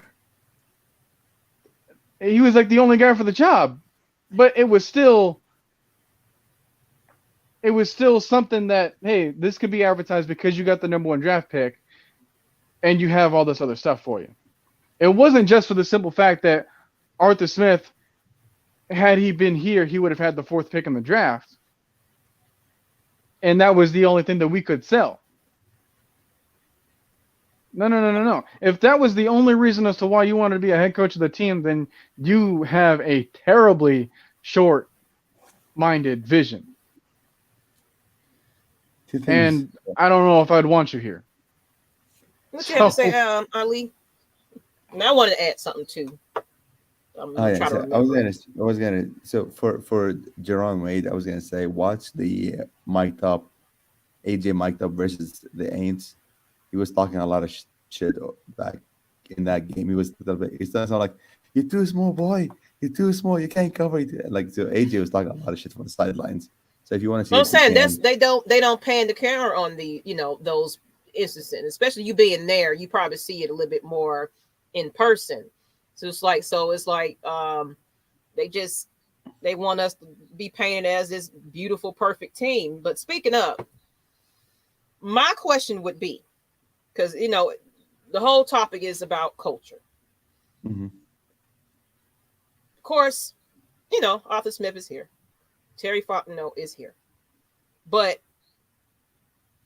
I feel personally, and if anybody watched the interview that Chuck Smith, Terrence Mathis, I can't remember who it was additional to that, but it was like 4 people on the panel. And they were talking about, it was about college football though, but it was like more of, I think it was in college football incorporating into NFL as far as black coach. Well, not really black coaches. Well, it was about black coaches, but it was more of they're not giving, like the likes of Chuck Smith and a lot of these former players chances as far as, head coaching jobs. My question would be, because we want that old too legit to quit, entertainment. Why haven't the Falcons organization considered somebody that might have been in that fun era to come in and, a little bit, bring that back? Like, well, I was here when all of this was going on. So I'm familiar with the Atlanta Falcons team. I played for them. So I know how to bring that energy back. Why not bring a little bit more of a previous, of course, not head coaching job. If they don't qualify, they don't qualify. I'm not saying that just because they're a Falcon fan, but coordinators, quarterback coaches, what I'm saying? Things like that, where it's like a familiar. Set them up for representation, if you will. Yeah. Of like, okay, we're going to go back to the old ways. Because it's like, yeah, we can throw on a old school logo on a new jersey, but that's not really getting us back to that old culture, because this new generation don't know nothing about that. So you need somebody who's like, oh yeah, this is how we used to go in the locker rooms and line up. This is how we used to act when we used to do this. This is how the culture was. So let's get y'all back to that, because I experienced it with my teammates. So now I'm going to teach how to be teammates together. This is how we go out. Because Terry Master said they used to go out to eat, and it used to be like a night where every player had a night that they did something for the organization. It was like a togetherness, like a real family. It don't seem like it's that to me. It's funny because I actually did that commented on the Facebook page with that, actually, to bring back old players. Like Tony Gonzalez, Roddy White, bring them, and even just as mentors, bring back Deion Jones as a mentor for cornerbacks. Bring back or Deion Sanders, Chris Miller, etc. Say again. You said Deion Jones. Oh, sorry. Deion Sanders. Deion Sanders. My bad. Yeah, bring back Deion Sanders, Chris Miller. I'll even bring back Jarek Glanville somehow. Involve him somehow in the PR. Imagine Jarek Glanville as our head of PR. Now because it's like it's these former players just out there just kind of lollygagging, trying to make a life for themselves after NFL. Of course they, so it's like they're doing nothing. They're not playing, doing college coaching. They're doing their own little things around the league, to help the youth come up in the league. But it's like, give them an opportunity. Mm-hmm. Give it a shot. Why not? What y'all think? Sergeant King, he said he'll agree.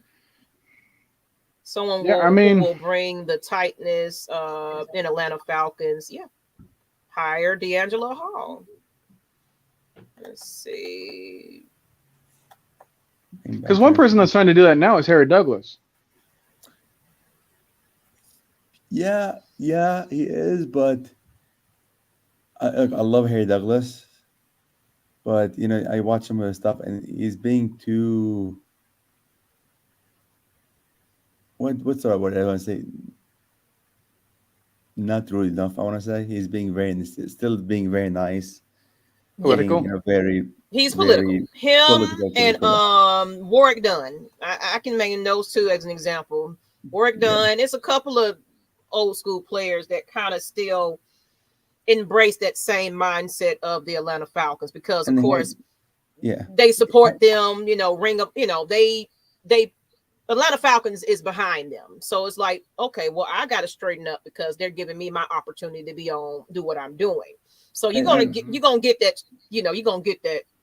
I wish they would take the glove off him. Yeah. No, I wish they would take the glove off Harry Douglas too. That's why I said check out Chuck Smith and a lot of them, man. They are rallying against it. It's like, take the gloves off. Let's kind of be a little bit more, let's be real about the franchise. Let's talk about it.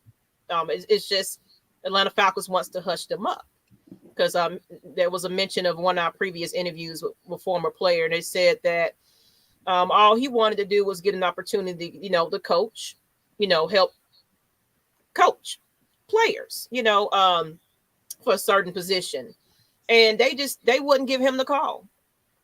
They'll allow him to go on the field to kind of help out here and there, like an involuntary thing or a intern type deal. But it was like, yeah, okay, your time was good enough here. Bye. We got somebody else we're going to actually pay to do this type of job. So it's kind of look at the Hall of Fame situation, the Ring of Honor situation. It's really, I wish there was a real deep dive in what's really going on in this Atlanta Falcons organization. Because a lot of these players are just kind of getting the shit at the end of the stick when it comes to when they're, we're done with their season. When they're done with the Falcons, it's like, okay, that's it. Look how long it took for some of these players to even get honored.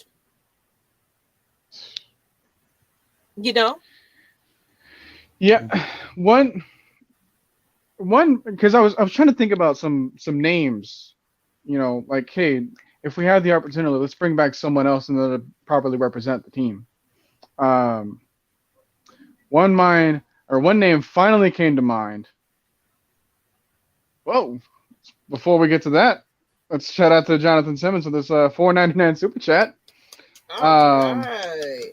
Thank you very much. It says, hire Deion Sanders as the next GM if Terry don't work out. Well, that's a big step up. Again, it's all about like, hey, if they're not qualified for the job, then that's another thing. But to have him as a main representative, that would be nice. Even though he kind of spent more years in Dallas. But guess what? He brought people to us first. And he understands that PR situation. Like he's in all kinds of commercials. He was just that flashy guy. He was just that guy. He got it. He knew how to entertain. So we need that.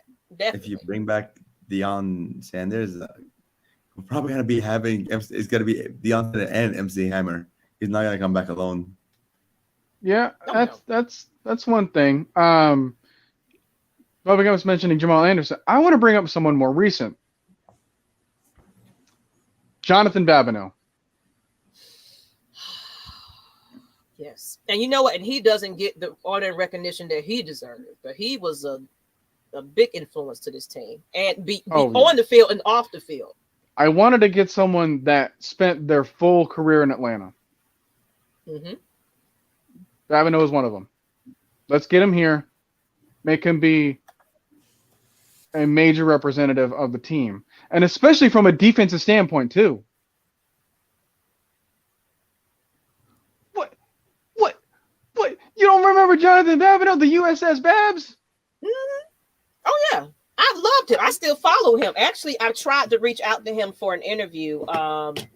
He looked at it, but a lot of these players are kind of just too busy. So he looked at it, at least. He looked at it, but he didn't say anything. So I'm going to try again, but I would love to have him on the show one of these days. So I'm going to try to make that happen. So y'all behave so he can look at our channel and be like, you know what? Okay. I want to come. Because his last game was the Super Bowl. And if you think about it, like, hey, like, what was the mentality there? What was the building process? What was it like during the other in-between seasons? You know, because he was also there from, like, in between 2012 and 2016, like, our last, like, championship games.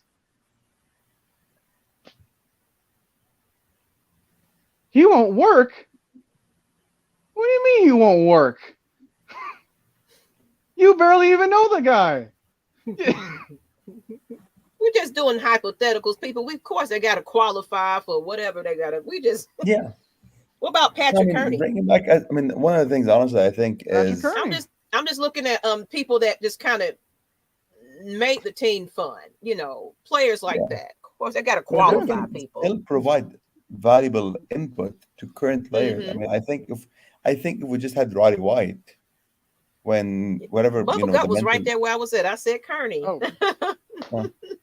If we had Roddy White like a wide receiver mentor on the team, I don't think the situation with Calvin Benardi would have happened, because Calvin would have had someone to talk to reach out to, like, hey, this was someone in my place a few years back that played for the Falcons, and he's with me there every day. Because that's really what Julio was to Ridley. Julio was more of a mentor to Ridley than anyone. I wish we'd had Gonzalez as a mentor for kids. He actually kind of is behind the scenes. Tony Gonzalez? That was talked about. Oh, I didn't know that. Yeah. When Matt Ryan found out that they had drafted Kyle Pitts, one of the things that he first did when he found, like, Kyle Pitts' contact info was give him Tony Gonzalez's number, so they can have their chats and stuff. So it's like, he's got direct links to them. But he's not training with them on a training field. Does that make sense? I don't know if that's because of, like, they're not getting together or if it's like a COVID situation.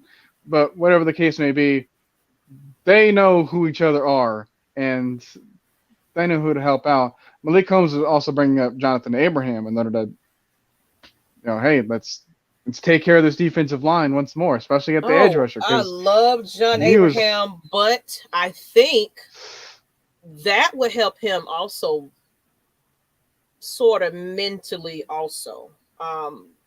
Feeling like John Abraham, if anybody's really followed him, I personally follow his journey. He kind of got ill at some point where he's going through some things. I do feel like because I think they just did something with some type of honor, but it was like local type of honors. And that's a lot of these former players it's like it's not enough recognition for these former players at Atlanta Falcons. So they're just out here feeling hopeless. It's like, what do I do now? Where do I go? The good thing about bringing them back as mentors / coaches is it does not affect the cap either.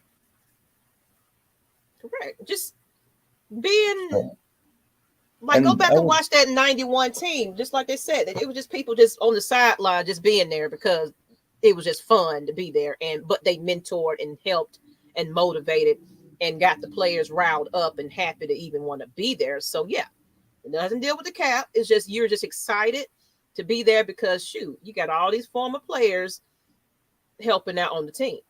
And Jonathan just to see him back there, doing something. And then honestly, I do believe that Jonathan Babineau was one of the reasons why Vic Beasley produced as much as he did in that 2016 season. Oh yeah, I mean he was also there with Brady too. Yeah. Think of the impact they might have had there in the same being in the same room like that. You know, Sean Weatherspoon, he'd be another good one to have. Another fun one that brought a lot of energy on the defense. Right.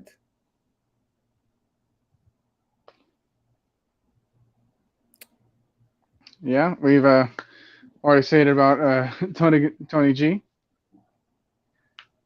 I mean, especially like getting his respect for us too. Knowing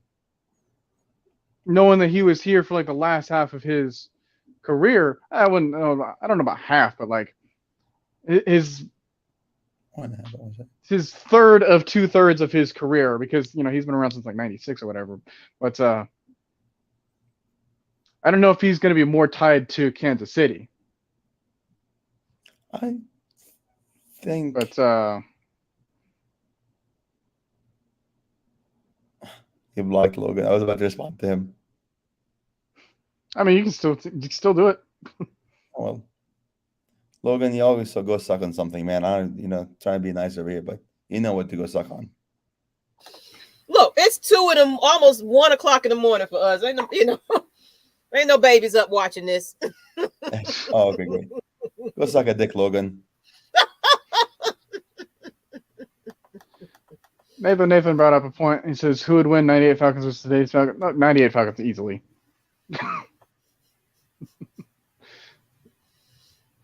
Yeah, it didn't take much for that to be discussed. The 98 Falcons could start Steve DeBerg and still beat us.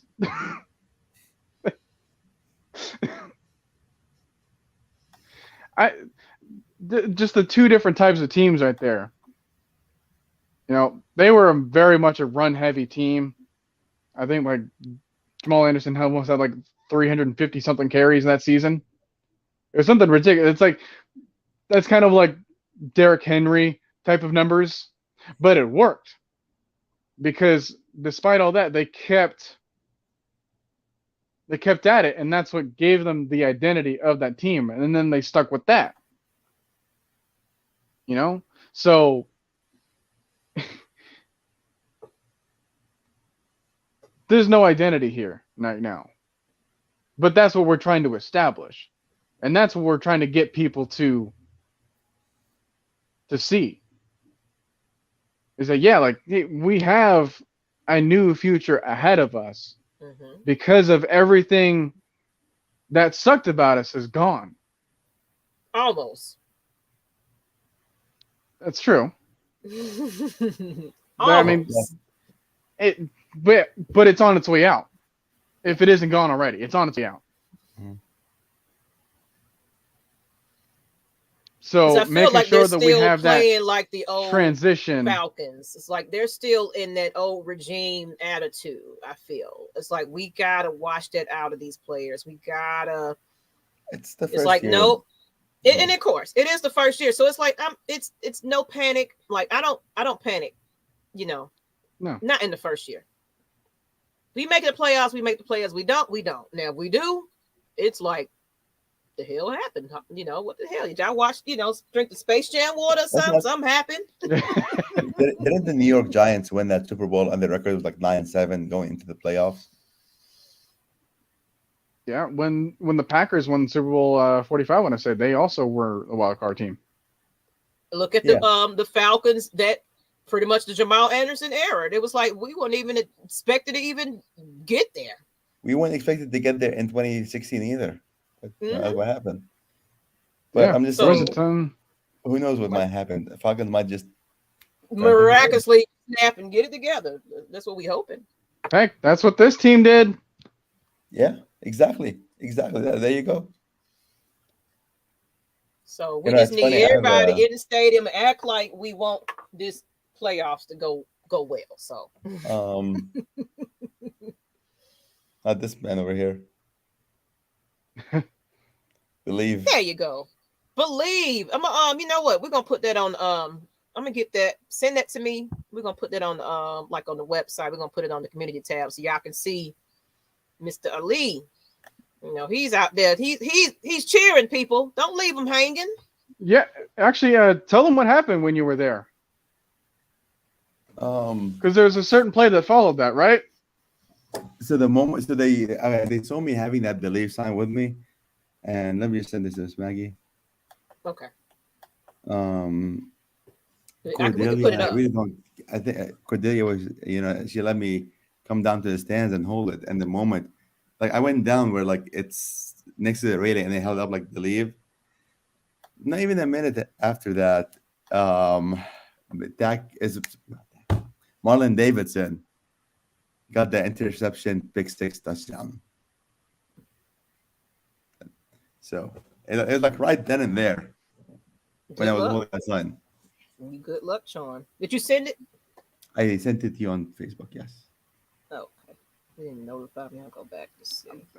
It's just one of the many examples of like, hey, if you don't think that the fans can't do something on the field and affect it, what do you think the Seahawks' reputation has been?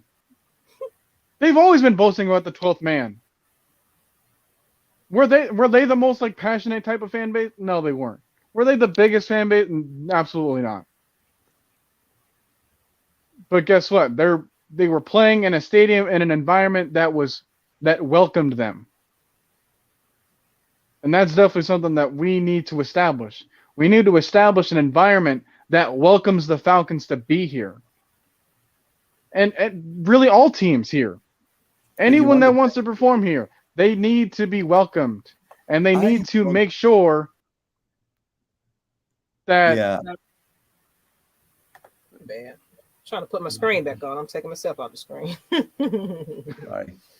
I don't know if I want other teams to feel welcome here now. I want other teams to be like, no. Well, we need to be welcomed here. We need to make sure that we are overwhelming our opponent. Yeah. That's what I'm trying to say. I don't want anyone else feeling welcome here. Exactly. I want them to have the most frustrating time possible when they come here. Exactly. All right? You can't have fun against us. Mm-hmm. You gotta get hurt against us. Yeah, I want to be like, oh, we got them Falcons this weekend. Yeah, you damn right. That's what I want. Exactly. Like even on a bad team, that stuff can still linger. Yep. All right. It's not like everything's an easy win against like the Vikings or whatever because they always had like the skull chance and whatnot. It's not like anything is easy over in Philadelphia because of the people that are over there. You know, like even when they had the bad years, those people will still show up and they'll still make it hard and just suck the fun out of their opponent. Yep. That's something that we need here because there's too many people that are apathetic at best. And when other teams see that, when other fan bases see that, they can overwhelm us in our own stadium. That's what's been happening. That's why our home games don't feel like our home games. That's why there's more energy to feed off of for our away games. Because guess what? The Falcons actually do stuff whether or not they get booed or cheered because they feel energy. Yeah. They feel something from the fans. That's what gets them to stay in these matchups, even when it's not their place to be. Mm-hmm. Because they boo Matt Ryan. Oh, exactly. They can boo them all they want, but what really affects us is just that shocked silence or whatever, that feeling of I don't care what happens. No, see, I mean,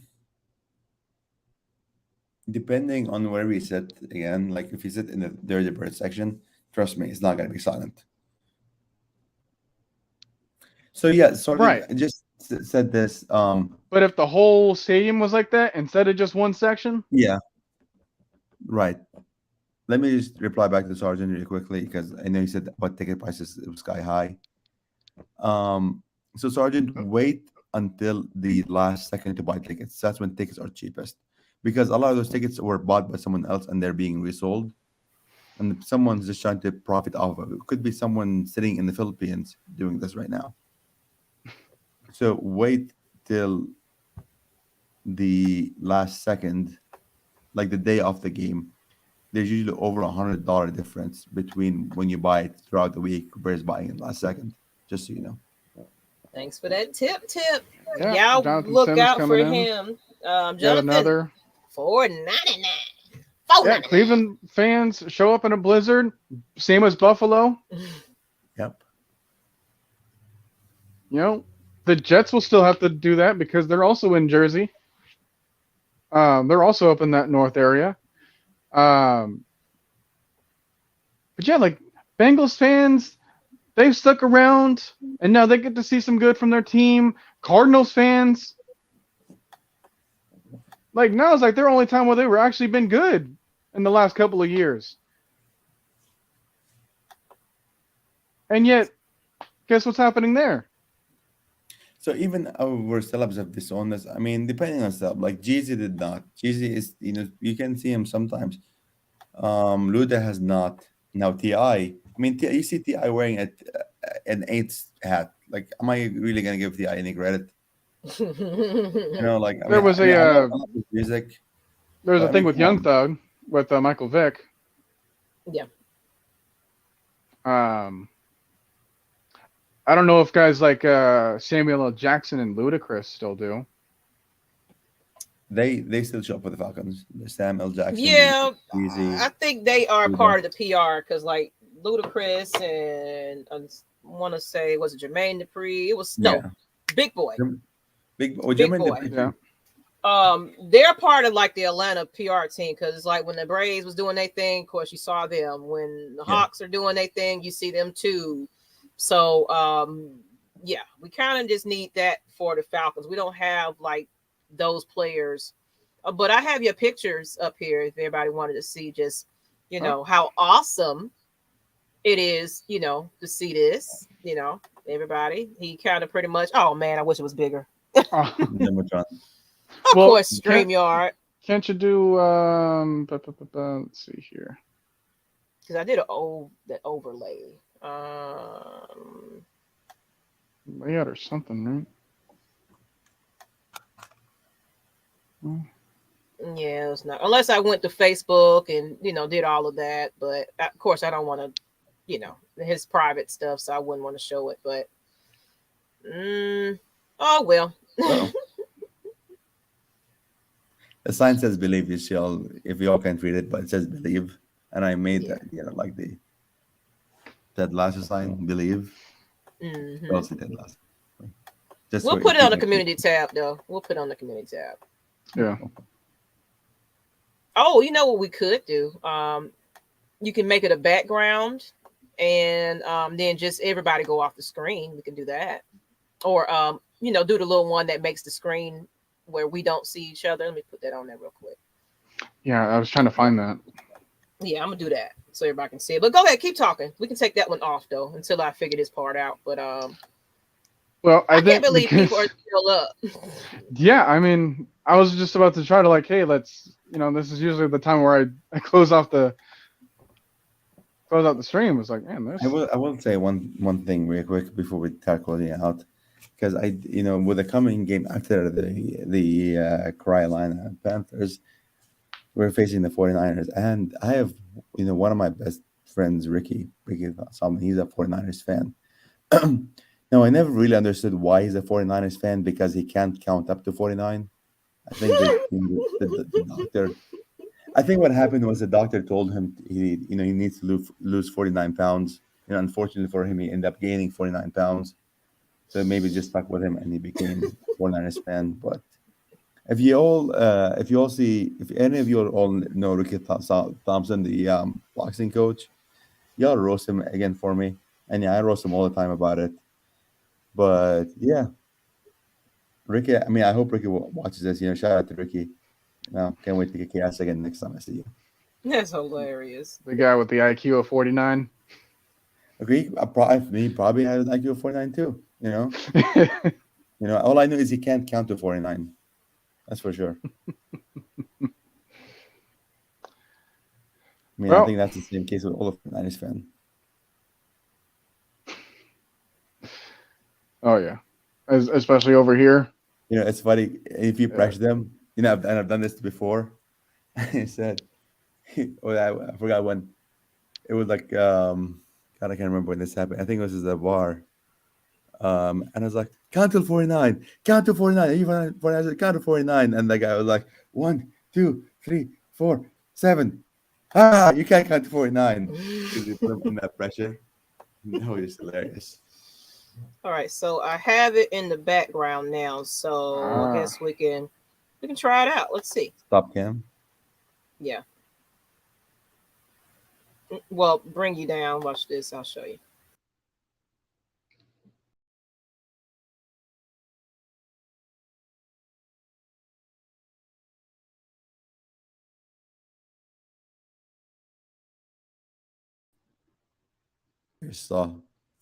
Just quick. I just wanted y'all to see that. So real quick, because you couldn't see it. It was so smart. So you couldn't they couldn't hear you, but I want them to see the picture. It's so cool. Yeah. I mean, I don't know if you all heard me, but you know, believe you all. I mean, that's what the players saw on the Jumbotron when we were playing versus the Buccaneers. And I'm just, I mean, if they see more people like that, people standing out for them, you know, that's the kind of that you give players a reason to play better. You know, the fans play a very important piece because you want, you know, the players want fans to play for, you know, that fan base. Okay, this is what we're playing for. You know that. You know, so I'm not, you know, if you can show up to the games, show up to the games. If you have your own situations, understand. Not gonna pressure anyone. Cordell, everybody been paying attention to it's not Cordell Patterson. What is the other player? He is extremely excited right about now. I guess it is Cordell Patterson. Is it? Cordell is exciting. It's funny because it's actually Cordarrelle. I said Cordell. Yeah. I don't know why I call him that. It's a player right now that just is really loving this city right about now because we gave him opportunity. And he's starting to be a little bit more vocal. He's definitely like on social media, kind of speaking for the Falcons fans. And it's like, thank you, Falcons fans. Thank you. I love the city. Yeah. You know, it's like we need a lot more players like that is just vocal that way too. Because like the fans are engaged and it's like, we love you too. You know, it's just like this big thing because of course he's over here performing, doing a hell of a job.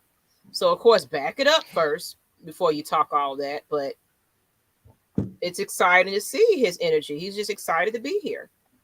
I sent you one picture also, if you don't mind bringing that up as well. Sorry for making you do some work right now at 1 a.m. But, yes, we need fans to tell the quarterback. I agree, Kevin. Okay, I got it. And I know you're getting ready to close out too, Noah. So we're gonna go ahead and put this picture up, and I know you're ready to hang it up for the night. And it's late for me. I don't even know how in the world I'm still up with you guys. I need to be up in 3 hours from now too, so I'm same here. Oh, well, good night to you. How about that? 4.5. Whatever left of it you have.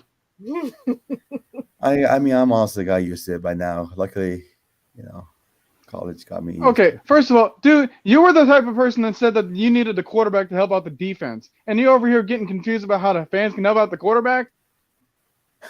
What kind of logic are you on? Are you the type of person that's on 49 drugs? Jeez, dude. I keep seeing your stuff and you just make no sense.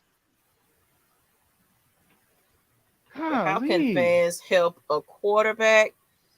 The fans' energy makes more energy. First of all, by not acting like you. Rise up. Too legit to quit. Make that energy. You need Let the them energy. hear you. Let them know that they're fan that he has it. They play harder. They want to be here. It's like of all teams, of all cities, of all eras, now is the time to be confused about how the fan base can help a team? Seriously? I like how you called him out, dude. And you think the next quarterback is going to want to join you? Or if you don't even know how to support a team? Okay, let me check this right here. Put it on as an overlay and see if y'all can see it good. So just There we approve go. that B31. That's Keith. That's our fullback. And if you don't ever think that the players are reading comments of what we post on Facebook or other people post on Facebook, well, there you go. So when people keep posting, Matt Ryan is trash, Matt Ryan is trash, or Calvin Ridley this, Calvin Ridley that, or Kyle Pitts the bus, etc., etc., etc.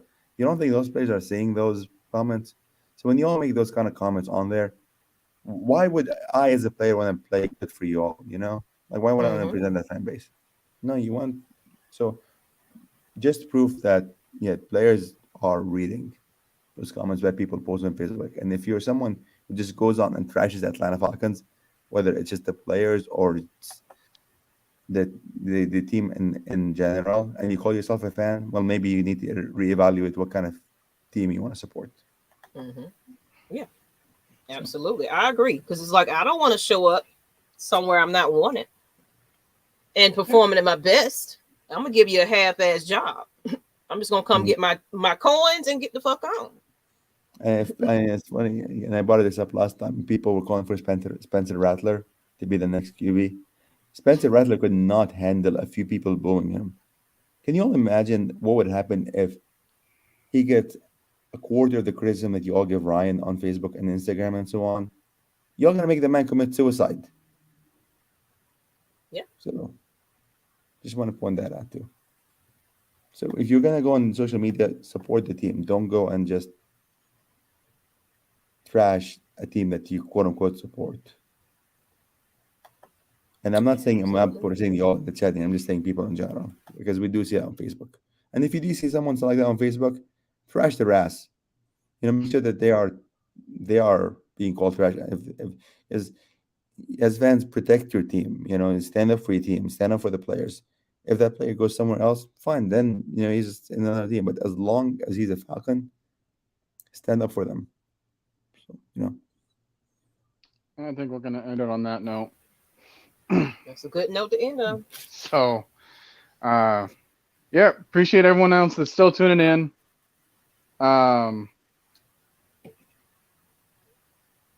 Everyone that's actually here with us, everyone that wants to be here, everyone that actually knows how to support a fan base, everyone that actually knows how to support a team. Instead of asking, oh, well, how can a fan base do anything?